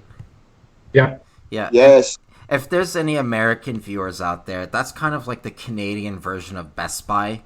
So, in my home city of Sherbrooke, Quebec, they were opening a Future Shop, and they had as a special guest, Carey Price was going to be there at the grand opening. And I remember my dad and we went there, before everyone else did, and we got to see Carey Price, and he was actually in the news the next day for all of the wrong reasons. People were complaining that he wasn't looking at them or talking at them. I mean, cut the guy some slack. He's signing autographs. He's trying to get as most in as possible, because some people did wait and they didn't get to sign anything. But I'm kind of going off on a tangent here. When it comes to Carey Price, I think that I Am Patty Mac puts it best. Price needs more rest to maintain his health. And that's why I think that trading Niemi and getting Keith Kincaid, I don't know much about Kincaid, but that's a good move in some regards, because you don't want Carey Price to play too many games. You want the backup. Right. A good backup will be able to take some of the load on his shoulders and, be able to get a few points here and there. But I don't want to see Carey Price get too many games, not just because of fatigue, but he's injury prone. And just, laws of probabilities, the more games he plays, the more odds he has to getting injured. But that being said, he's still, I don't know if I would call him the best goalie in the NHL. I'll say he's tied for the best. Him and Vasilevsky, I think when I look at them technically, they are both technically sound. They are both the best goalies in the NHL. Now, back to Weber. And you know what? I hate to reference Markov again, but Markov, he started off, he was young, he was a great skating defenseman. Unfortunately, age caught up with him, and knee injuries caught up with him. Yeah.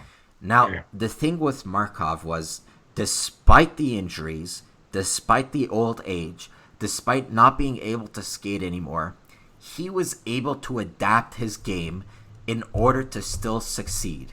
He didn't go for the hit anymore. He kind of shied away from physicality because he knew that, he didn't want to put his body in jeopardy.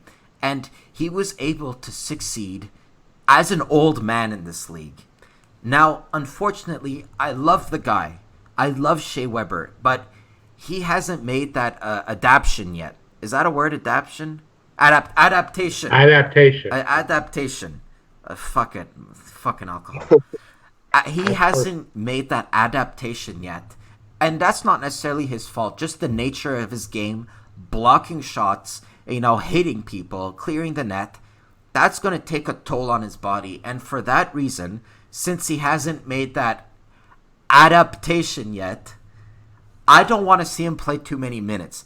I hope that Claude Julien won't make the same mistake he made this year and play him crazy over 20 minutes a game. The regular season, the games that don't really mean much, lay back the minutes, maybe 15 to 20 minutes in that realm. That's what I would like to see Shea Weber, because when the playoffs come, games that go to triple overtime or stuff, you're going to lean a lot on Shea Weber, and you want him to be fresh, you want him to be healthy. I don't want him to see him play that much. But that being said, when he's healthy, when he's not fatigued, and who pointed it out on the chat? I am Patty Max says Weber has a history of late season fatigue. He does, but when he's completely healthy and when the season starts, he always starts off as one of the best defensemen. And just again, fantasy fan, he is a fantasy darling. I hope whoever's in our league this year, I hope they realize that Shea Weber is a fantasy darling. The hits he throws, the shots he blocks, the shots he takes. He's a fantasy darling. But I like Shea Weber. He's a great captain. I just don't want to see him play too much. Anything to add on that, Rick?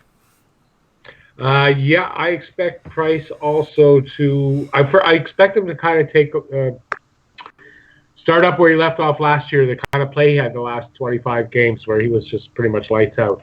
I kind of don't expect him to have a drop off from that. I also expect less games from him. So I say about 55, 57 games. Kind of that's what I see. Yeah. I'm kind of expecting him to make a Vezina Trophy run, be a finalist. I don't know if he's going to win, but I kind of think he's going to be in the finals, be a finalist for the Vezina. Weber, so I like to see him play about 75 games because I'd like to not I think I put a bold prediction at 82 games, but I don't think that's a good idea. 82 games, 75 is kind of where I see it. I think I'm expecting a good season in goals, 15 to 20, probably 10 power play goals there. So I expect him to really help the power play with that shot from the point. He's going to help them with their possession game. When he came back after the injury, the team went from one of the worst possession teams to one of the best. He really makes his team better. I think he's got 3 or 4 years left in him before he's going to retire. That's what I see him. Yep. So I think that's our window for the Cup. Is same thing with Price, 3-4 years. Price will play a little longer maybe, but I think 3-4 years for the Cup. With Weber, he's got to play less minutes. He definitely has to play less minutes. I see him somewhere around 21 minutes. If they can keep him around 21 minutes, because you can't play him too. Which is still a lot. That's still it's a lot, but you can't play him too little. He's not used to that. Number one, his game is playing a lot of minutes. Right. But you can't overdo it either. Right. Okay, completely agree. Lee Max says, you got to make the playoffs, though. Bobby Crypto says, give more time to Petrie and less time to Rubber. I am Patty Max says, Matt, really like your hosting. We'll definitely come back for future podcasts like this. Oh, man, thank you so much. I am Patty Mac. That means the world. It's a great podcast, but it wouldn't be as great without these two guests I'm having right now. Talking Habs. Make sure to follow his channel. And Scotty2Hockey. Make sure to follow. I'm going to admit they know much more about hockey than I do. So don't sell yourself short, Matt. You're good. Yeah, that's the thing. I think that there's going to be more collaborations in the future to come. So thank you for the compliment. I am Patty Mac. David Artis. That's my brother from another mother. He watches yours, but he doesn't say he's going to watch mine. What were you saying, Scotty? I said shout out Patty Mac because I've heard his name like 6 times this podcast. So shout out to him. Yeah. And Patty Mac. David Arthur's probably watching this. He's a subscriber of mine. He's an excellent subscriber. Shout out to David Arthur. Oh yeah, and David Arthur, welcome. Bobby Crypto says, yeah, it's a great podcast. Thank you, Bobby. David Arthur says, let's get drunk and hate the Senators. Now, that's a good point because let's face it. I know we're expecting a lot as Habs fans, and you guys know me. I just like to temper expectations. Things might not always go the way we plan it to go. The team might not excel the way we plan them to. But we can always look over to the West and look over to the Ottawa Senators. We can always get comfort in the fact that the Canadiens aren't the Senators because, good Lord, it is a dumpster fire over there in Ottawa. I mean, holy, we can go on. We can make a whole separate podcast on how bad the Senators have been. Just... 7 league players this offseason. Yep. And just the whole trading Duchesne for that first-round pick, or trading for Duchesne in exchange for a first-rounder that ends up being Bowen Byram. And then the way Sammy Girard in that trade too. Yep, that's true. Girard himself, excellent. Yep, I think that, to be honest, if you're just to compare the two managements, Bergevin and Molson, they're completely different from Dorian and Melnick. I mean, we're talking about night and day here. Yeah. I mean, Bergevin and Molson, they want what's best for the team. They want the team to succeed. I truly mean that. I mean, I don't know for sure. Hockey in the end, it's a business. You're going to go to the Bell Center. They're going to sell Molson beers, $25 a piece or some crazy shit like that. But I really do think they're trying to improve the team. Let's face it, if they wanted ass in seats and if they wanted business, they would have kept Subban. But no, they saw that Subban wasn't gelling. They decided to trade him. They want to improve the team. Over there in Ottawa, it's all a business for them. If you look at the Zibanejad trade, if you see your dog agrees with me. She agrees with me. If you look at the Zibanejad trade, they traded him only for the reason that they didn't want to give him a contract. He was too cheap to give him the money value, and right now Zibanejad, I think he was at the top of my list for the top underrated players. He plays center in New York. He's great.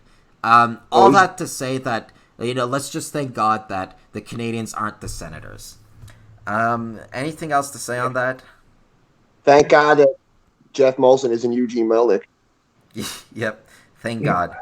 Massimiliano says, by the way, it's Cinelli.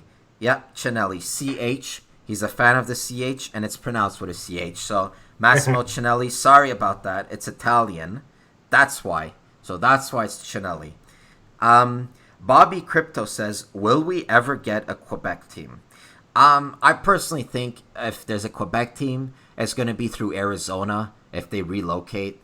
I don't think that's going to happen, especially with the huge ticket sales that they've experienced with Phil Kessel coming over. But I'm not putting past it to happen in the future. Laurie Chiasson says, I'm subscribed to all of your channels. Enjoy your videos. Keep it up. The great work, boys. Go Habs, go. I appreciate the sentiment. Scotty says thanks. Thank you, Laurie. That really means a lot. I am Patty Mac says, sends make you really appreciate the direction the Habs are headed. Massimiliano Cinelli says, I don't really think there will be a Quebec team. Now, I wanted to get to a segment. And before we answer the famous playoff questions, by the way, do you guys have curfew? I forgot to ask you guys that. Because is there Me? Yeah. I'm 56 years old. Who's going to give me curfew? Yeah, I'll get the curfew. All right. All right, so, okay. We're going to keep going for a bit there. Got 17 people in the chat, so, you can keep firing away questions. Before we get to the playoffs, what were you saying? I said Rick got to be in bed by 12. Yeah, gotta be in bed. All right, before we get to the famous playoffs question, I know a lot of people are wondering if the team's going to make the playoffs. I just wanted to have a little game here. And I learned this on TSN. I was listening to TSN radio, and they played a game with Pierre Maguire where they named players. And they would name the player, and they would say whether they're going to have a better season, a worse season, or just about the same, an equal type of season. I don't necessarily mean points production. I just mean on-ice play. It can be points, but I just mean in general, are they going to be just as good of a player as they were last season? And I'm going to go through them.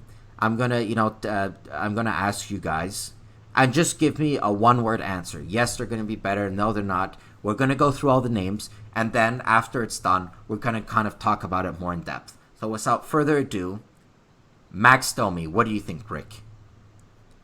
Domi, equal. Okay, Scotty. Better. Okay, Brendan Gallagher. Go ahead. Me first? Yeah. Yeah, better. Okay, Scotty. Galley's going to be better. I think he's going to be better too. Oh, okay, interesting. Okay, Jonathan Drouin. Better. Scotty. I think he'll be equal. Okay, equal. Fair enough. Philip Deneau. Equal. Okay. I think Deneau's going to have a bit of a drop off the season. Okay. Shea Weber. Oh, me equal. Okay. Scotty. Better, because he's going to be playing a lot more games. Okay. Carey Price. Better. Okay. Scott. Better. Way better. Okay. Jeff Petrie. Equal. I think playing with Roddy's going to have a drop off. Okay. And last one, Lehkonen. Well, Lehkonen better. Oh, 100% better. Okay, so you guys both agree. So now let's go back on a few of them and let's talk about it more in depth. So Max Domi, you both said he's going to be equal. I'm going to defer a lot from you guys. I definitely don't think you're wrong. It's a possibility because he had such a great year. I mean, 72 points. Oh, you said better? Yeah, I said better, yeah. I think Domi's going to have 80 points. Okay. My bad. So No Scotty worries. says better. I'm more along the lines of Scotty here because I think that Max Domi, I mean, he's improved from when he was with Arizona. He's come to Montreal. He's made an improvement. What's to say that just, playing already with a team that he's established with, being familiar with the team, what's to stop him from being any better than he was last season? I think that it's going to be hard to replicate. I don't think it's impossible. And that's why I think he's going to be better. Now, Rick, I think you're the one that said equal. Now, why is that? Because I think that Drouin is going to be a little better. And if they're going to play on the same line, there's only so many points you're going to get off that line. And I think that Domi staying equal is a pretty good thing still, too. So I just think that Drouin is going to take some of those points you guys are thinking he's going to get. Yeah. And, it's kind of a weird relationship because they often played on the same line throughout the season. Drouin and Domi did. And it's kind of a weird relationship because I thought that Domi made Drouin look good. He made Drouin better on several nights. And then on the opposite hand, there's some nights where I was looking and I'm like, wow, Drouin is just really bringing Max Domi down. So it's kind of like a love-hate relationship kind of going on. I don't know if you guys saw that, but I think that after the line wore out its magic, I was happy to see Drouin taken off that line. True. I hate. Actually, let's go. We'll get to him later. For the moment, let's just get to Brendan Gallagher. Now, you guys. Domi. What did you say? One thing about Max Domi, I want to say one thing about Max Domi. One thing about Max Domi, you guys forgot to mention. It's a contract year for Max Domi. He's playing for a better contract too. So I think that's going to play a big factor in him playing a lot better because he's going to want to stay in Montreal, but he's also going to want to make some real NHL like UFA dollars. Yep. You know what? I'm going to say this about that. I don't know if Domi's that type of guy. I think Domi's going to give his best anyway, and I don't think it matters to him that it's a contract year. Yeah. I just know contract years, players seem to step it up a lot. No, I get that. You're right, but I just don't. I don't. Something about Domi. I don't think that's going to make a whole difference to him. He's just going to play the way he's going to play. You know what? This is an interesting debate we're having because I contemplated this when he went on Tim and said Domi, and he was nothing but complimentary towards Montreal. He said it. There's no place like Montreal. Playing in Montreal, there's no feeling like that. There's the best fans in the world. He even dissed Toronto. He's the kid's from Toronto. His dad played for the Maple Leafs. Winnipeg. He's from Winnipeg. He's born in Winnipeg, but he grew up in Toronto. Yeah. Okay. Yeah. He loves the Maple Leafs. He took a shit all over the Maple Leafs face. The guy's been an ambassadors for. He's been an ambassador for the Canadiens. He marched in that gay parade, whatever it's called, for the Canadiens. The Pride, come on now, just the Pride parade. Or the gay pride, the Pride gay, whatever, the gay parade, the Pride, whatever, the gay parade. It's the gay Pride parade. There, he marched in a parade.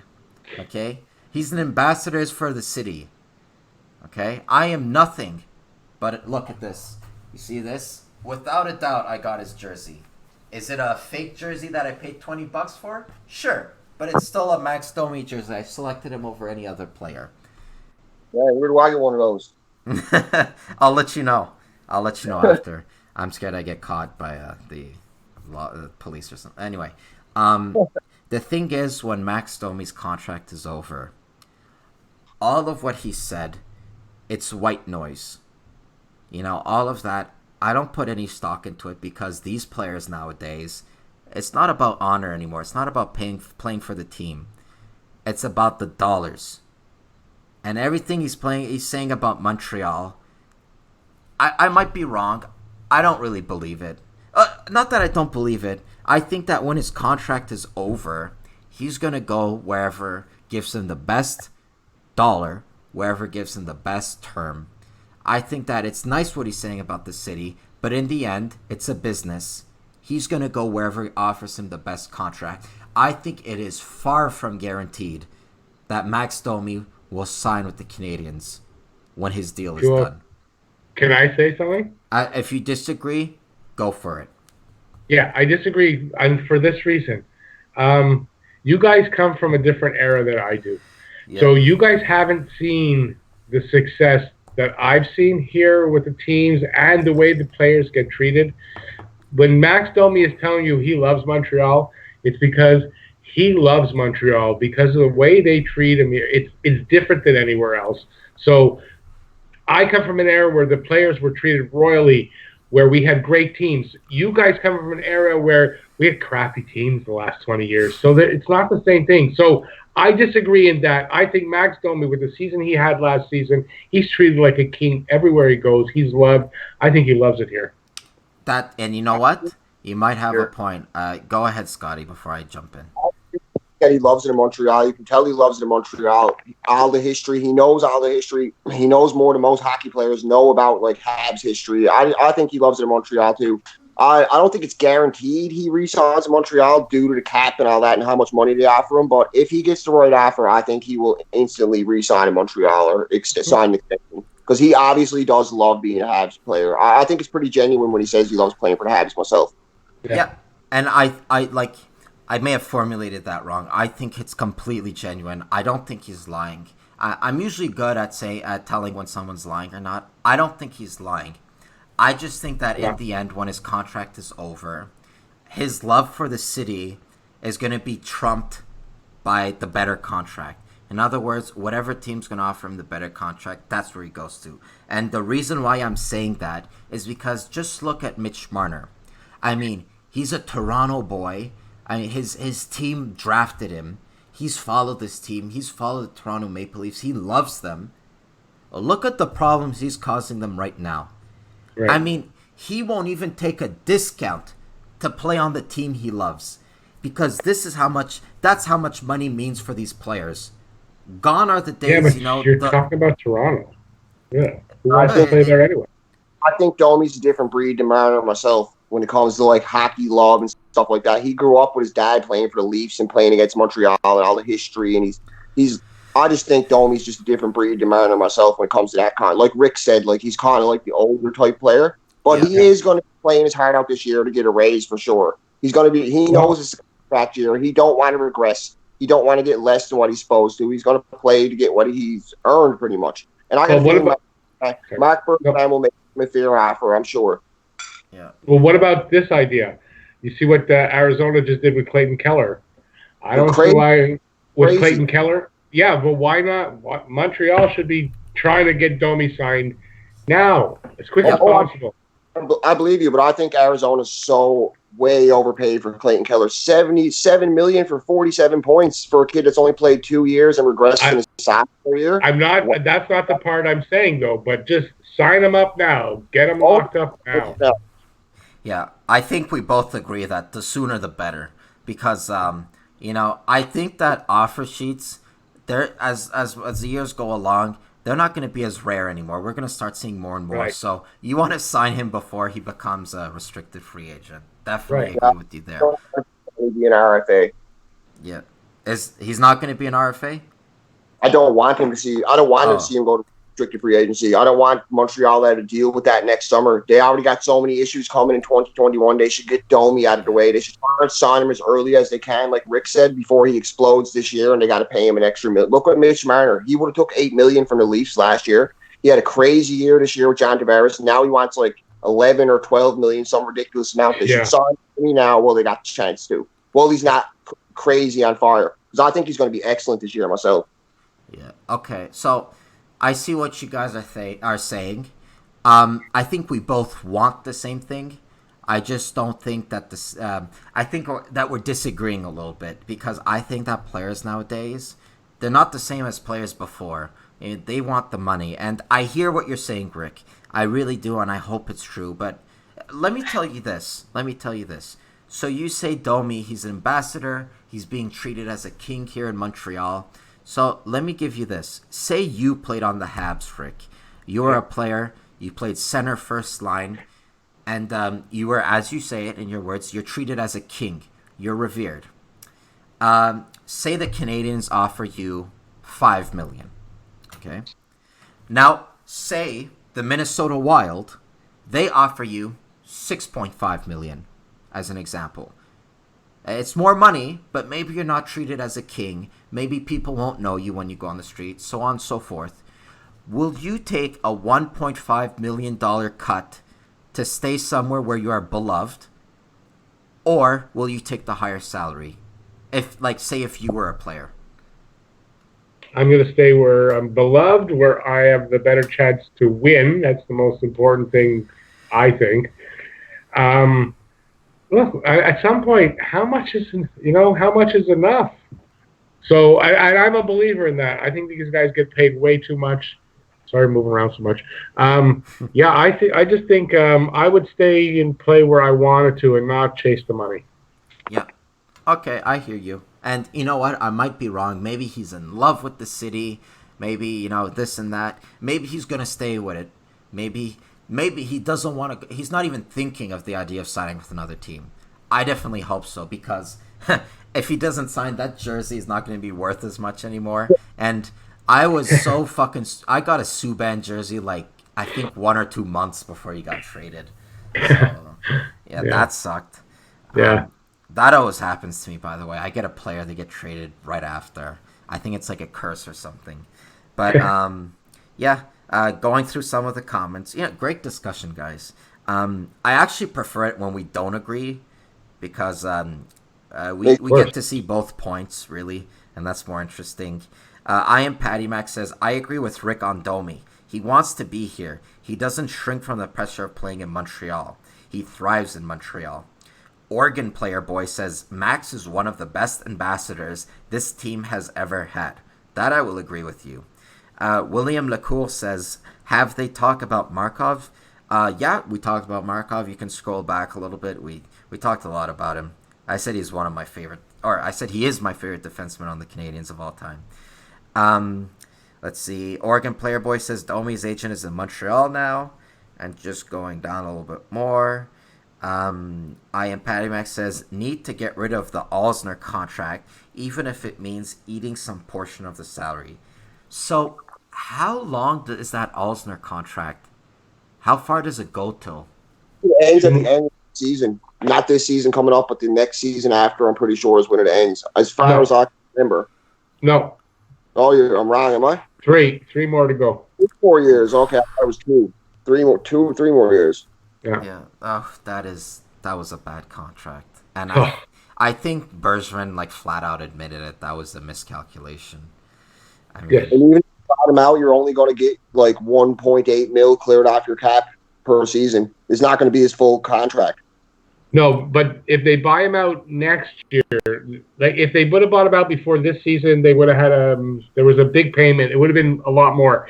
If they buy him out next year, it reduces it by a lot. But there's not a lot of savings to be made. There really isn't.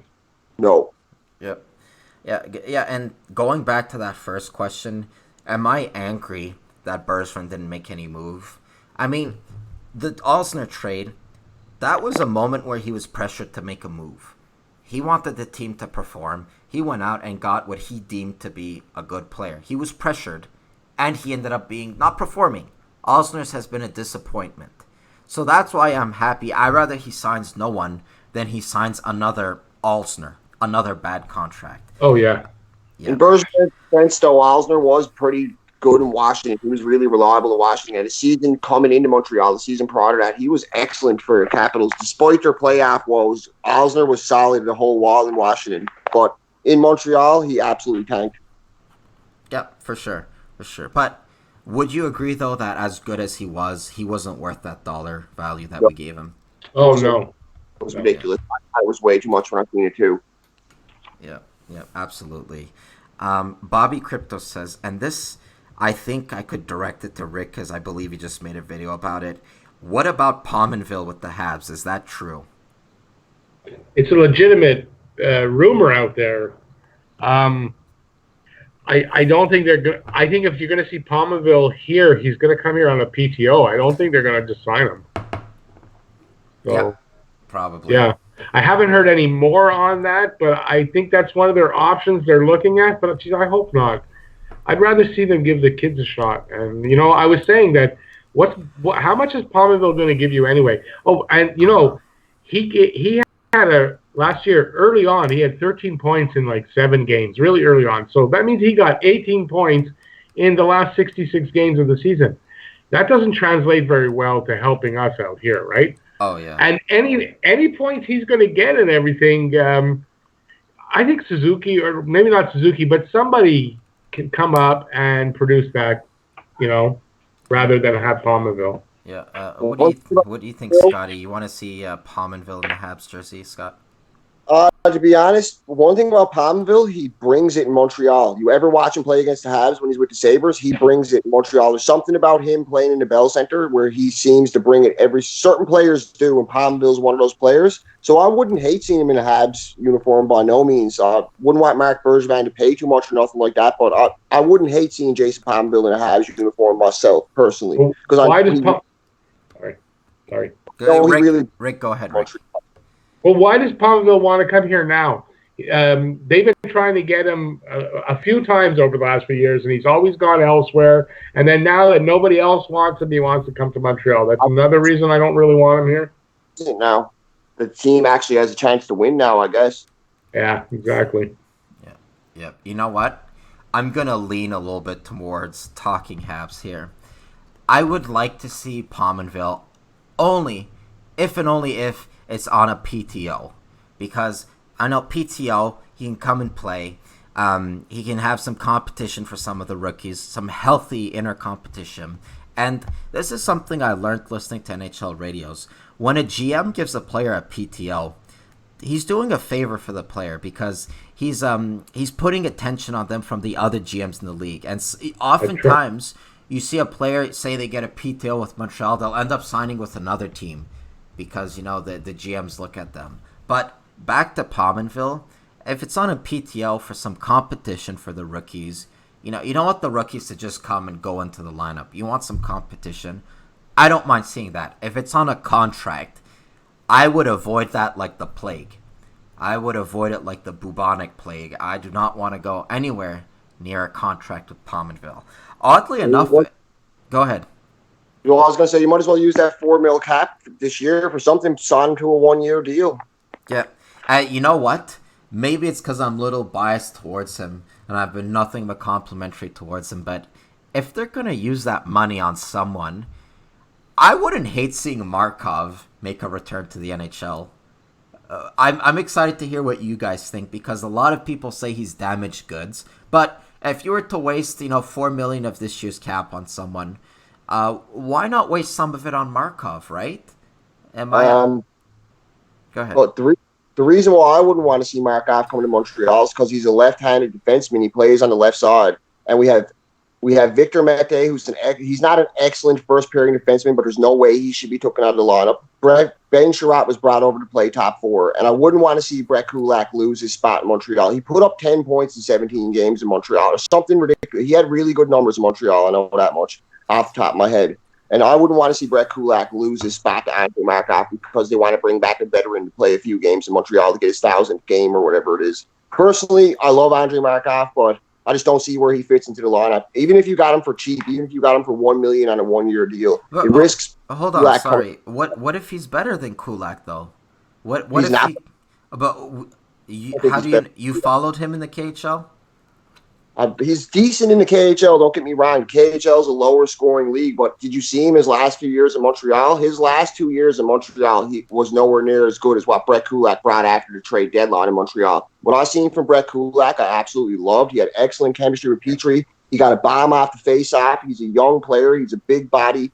He's not the type of player you should bring a veteran in for 1 year to screw it up the chemistry he has with Montreal and create for the guy that already deserves that spot. He's already going to be demoted from the second line to the third line with Ben Sherratt being brought over. So I personally wouldn't want to see it myself because I really like Brett Kulak, but that's just me. Maybe it's a bit biased, but I really like Brett Kulak. No, I agree with you. I see your point. It's very well said. I agree with you, and I was sitting here going, okay, wait, that's the point I want to make, and you made the point. But yeah, I agree with you. How long are you going to sign him for? That you want to do something about Kulak for a year so you can have Markov here, screw up Kulak's development? No, I don't think so.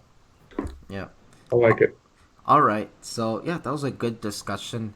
Let's go with two last questions here before we call the quits. And I wanted to ask you guys, what do you think of the Canadiens' current prospect pool?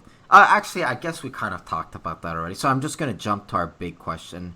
And that question is, will they make the playoffs? I think a lot of people are counting them out. I listened to the hockey guy. He doesn't think they're going to make it. He puts the Panthers over the Canadiens. I have my opinion on it. I can't wait to hear you guys. And just as we're talking about this upcoming season, do you guys have any bold predictions? So let's throw it over to Rick. Okay, which one are we addressing first? Playoffs. Okay, so yeah, I do think they're going to make the playoffs, but I don't think it's going to be an easy run in there. It'll be a wild card if you ask me. I think they'll be in the mix for it all season, and I think they're going to surprise a bunch of people by actually making that playoffs, because most people, you're right, most people are calling them not to make it, or just to miss it. I think that even if, how do I put this? I want to see the rookies get some experience, whoever they're having up there. And I think it's a good season for that. I think they are going to make the playoffs. I'm losing my, sorry. Yeah, I want to see the rookies get some good playoff run experience. I want to see them get into, even if they don't go far, but this is a good stepping stone for them for future success down the road. Yeah, absolutely. What about you, Scott? Playoffs or not playoffs? For me, I think they're just going to squeak into the playoffs. You look at the teams that beat them out last year, Carolina, Columbus. Yes, Carolina did get Gardner, but they also lost their leader in Justin Williams, and they also lost the goalie that carried half the load last year in McElhaney. So there's no guarantee that Carolina makes the playoffs. Columbus is stripped down to the bare bones. They lost all their, pretty much their core of best players. They lost Matthew Shane or Aaron, Bobrovsky.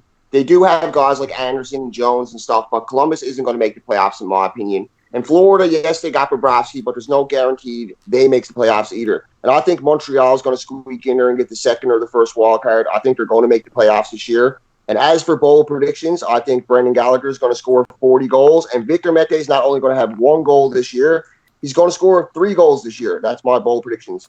Oh, a whole 3 goals. Yeah. Yep. He's going to have 1. He's going to up the ante and get 3. Yeah. I say 5. Yeah, that's definitely possible. I'm going to say this about the playoffs things. So, just you guys give me a quick yes or no answer. I'm going to name teams that made the playoffs last season, And tell me if you think, not necessarily if they're going to make it, but if it's a guarantee they're going to make it. So, Columbus, is it a guarantee they're going to make it this year? No, they're not going to make it. No. Not. It's not. They lost too many players. The Too Islanders. many players. No, Not a guarantee. No. Pittsburgh. Yeah, they're guaranteed. They're going to make the playoffs. Okay, what about you, Rick? Yeah, I actually, in a prediction video there, I called them to be in the finals. So, yes. Okay. So, yes. For me, I don't think so. Carolina. No. Okay. Not again. Florida. No, I agree. With Bobrovsky, it's kind of hard to say no. So I'm going to say Florida's pretty much guaranteed to make the playoffs. Yeah. Their team is too good, top to bottom. Yeah, I agree. Yeah, they didn't. I know they didn't make the playoffs last year, but I just thought I'd add them. And there was one last one I wanted to add, but it's not coming to mind. My point is, there are a bunch of teams that made the playoffs last season that are far from guaranteed from making it this season. Right. I mean, I don't see why the Canadians can't slip into one of those positions, especially if you see how unpredictable hockey is. And, it's like teams flip-flop back and forth, making the playoffs versus not making the playoffs. I think there's those teams that it's just a guarantee you're going to see them. I'm talking like Tampa Bay. I'm talking like perhaps like a Washington. But there's those other teams where it's not certain. There's a lot of flip-flop. I don't see why the Canadians can't steal one of those positions. I know going back, they didn't really do much this season, but if you look at the improvements some of the young players are going to make, the steps forwards, I don't see why they can't jump on it. And sure, the Panthers have Bobrovsky, sure, but I still have zero faith in that defense. I mean, Bobrovsky was playing on Columbus, which is a much superior defense than Florida. Not even the same league. I mean, they have players of the ilk of Jones, the ilk of Werenski, and Panthers don't necessarily have that. They got Hubert, Ekblad, and Matheson. They got some pretty good defensemen. Well, Yeah, they're okay defensively. Ekblad, he's okay. Matheson, he's a good kid. What is it? Huberdeau's good. Huberdeau's really good. Yeah, he's good, but I was talking about defense. I was just talking about the defense. Because they play, no problem. They play in front of the goalie. If Bobrovsky had an off year with Columbus, what's to say he's going to be Patrick Roy for the Panthers? I mean, I'm not willing to call this guy saying he's going to be a bounce back, say he's going to be that good a goalie. I don't have that much faith in him. That's just me. I might be wrong. My point is, I don't think those teams that I named are necessarily any better than the Canadians. I don't see why the Canadians can't make a push in the playoffs. I think if they make the playoffs, I don't necessarily think they'd have a chance of winning the Cup, unfortunately. They're still a very young team. They don't necessarily have the experience. I'm not expecting them to win the Cup. I don't see why we can't bring the playoffs back to this city. Am I wrong? No, definitely. And think about this here. They missed by so little. They didn't change a lot on this team. It just requires a little bit more from everybody. Yeah. Really. Yeah. That's really all it is. And not only that, Carey Price can be more consistent to start the season because, like you said, the first 20 games last season, there were a few games the Habs could have won that he was kind of a letdown in, but after that, he was completely solid. But if he can stay consistent the whole way like he was the last 40 games last year, the Habs should be good to go. Because he's a big making the playoffs too. Price can really get back to form like he was in like 2014, 2015, even 2016, 2017 when the Habs sucked in the playoffs, but Price was still excellent. If he can get back to that form, he alone can get them into the playoffs. He's done it before with garbage teams. Yep, for sure. And I'm one of those who think that in 2014, the Canadians were bound for the finals, probably for the Cup. But then Chris Kreider had to do whatever Chris Kreider. Oh my God! Yeah. Do you guys think it was on? By the way, I was on a show called Shot from the Point, and I was a co-host, and the host was a die-hard Rangers fan, and we just debated ad nauseum. He would defend Chris Kreider, say that it wasn't intentional. I would say that it was intentional. obviously we had our own biases, but just going back years ago, I know it's kind of a moot point, but what do you think of that Chris Kreider thing? Wouldn't have been more intentional. He There we falls down, slides into Price, skates up. Everybody knows Price is the reason why the Habs are as far as they are, and he's lights out that playoffs. The Rangers had I believe it was John Tortorella was the coach at the time, if I'm not mistaken, and he isn't the type of coach to hold back on telling a player to go at a goal, to go at defense. Torts can be a bit dirty himself. I'm not saying he did, but I think that was completely intentional. That was so obvious. Yeah, I agree. I agree with that. Agree. Yeah, dude. Like, I again, it's kind of a moot point because it happened a long time ago. We shouldn't really do Yeah, all this. exactly. But if you're skating forwards, like, hold on, I'm gonna stand up to show you guys. If you're skating forwards towards the goalie, and the player, I think it was Emlyn, he comes up, he swipes his legs from behind, he trips him, you fall frontward. That's just the law of physics. That's just how it goes, momentum. You fall forwards. He fell backwards, skates first. And that makes no sense whatsoever. It was all on purpose. Chris Kreider can go fuck himself. But curiously enough, I would like to see him in a Habs jersey. I think he could, because I just say that because he's been in trade rumors a lot this past year. He has been. Yeah. Would you guys hate to see him in a Habs jersey? I would not be pleased myself. Doing game reviews, being like Kreider scored a hat trick or something like that in Montreal. No, I wouldn't want to see him in a Habs uniform. He honestly, out of the whole league, I know a lot of Habs players hate Brad Marchand, but for me, the most hated player for me as a Habs fan is hands down Chris Kreider because of what he did in that playoffs. He took the finals away from Montreal, in my opinion. Yep, I wouldn't disagree with you. I definitely see where you're coming from. I say your sentiment. Fuck Chris Kreider. Yeah. Fuck Kreider. Well, you see, I just want him on my team so I can use them as a weapon to injure the other team's goalies. But, yeah, that's just me. I don't like that kind of hockey. Yeah, hey, well, you know what? Yeah, that's where we differ, I guess. This has been great, you know. Looking at the chat, we got Johnny Golden. A lot depends on price.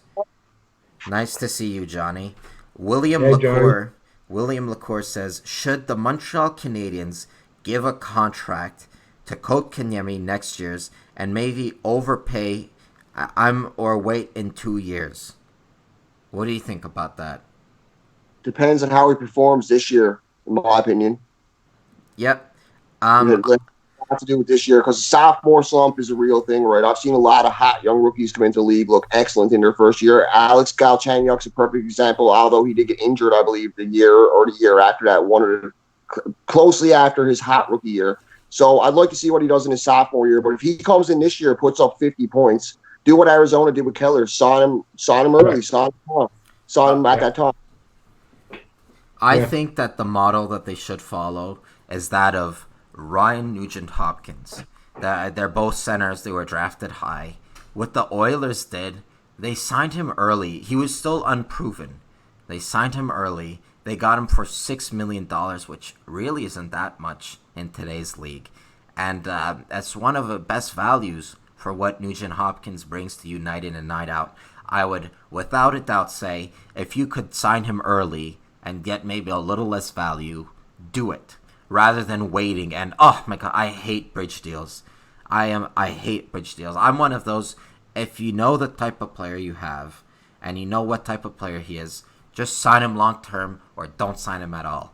I think when sometimes GMs wait, they give the bridge contract and that player ends up being lights out and then they have to break the bank for him. Yeah, definitely not a fan of that. But if, Kotkaniemi, I would rather get rid of it. I would get rid of the contract sooner than later. Yeah. Massimilio Cinelli says, bye, guys. I really enjoyed the stream. Hope you can see this, guys, again. So excited. Well, thank you for being with us. Make sure to subscribe to the channel for more content. My words are slurring. I think I'm going to call the quits right now. So, without further ado, it was the first, and I'm sure it's the first of many, of collaborations. Yeah. I had a blast. I would like to thank Talking Habs for making it. I know. Thanks for having me. They collaborated. You guys don't know this, but they collaborated a lot. getting the technical part stuff done and calling me and just being there while I get the technical side done. I would like to thank Scotty2Hockey. Thanks for being here, buddy. John, man, great season preview. Hope all you Habs fans are super pumped for the season like I am. And check out my channel for reviews as well. Yeah, check out both of these guys' channel. Scotty2Hockey, Let's Talk Habs, and mine first though. I'm older than these guys. You got to come to my channel first. Yeah, give the old guy a like first, and then hit me up. That's right. I'm surprised you didn't play the higher number of subs cards again. But no, that's personal. That's only. I don't want to embarrass you guys. Yeah, but definitely Talking Habs. Yeah, Talking Habs. If you can sub to his channel, if you haven't done already, please do. If you like Habs content. And if you haven't subbed to my channel, please do it. I don't always talk about the Habs. I do talk about them a lot, but I kind of talk about the whole league as a whole, whatever I kind of feel like. And I thank these two guys. I'd also like to thank you guys, the fan. It was a great turnout. I think we peaked at, 21 people? Which for me, it doesn't seem like a lot, but for me it's huge. And you guys stay through it, and I know I had a little bit of technical difficulties. I might end up cutting that part out. But you stayed through it, we got through it, and we had an excellent season preview. Please make sure to follow me on Twitter at thesinbin1996. Like the video, drop a subscribe, as I said. And as usual, my name is Matt. Keep your stick on the ice.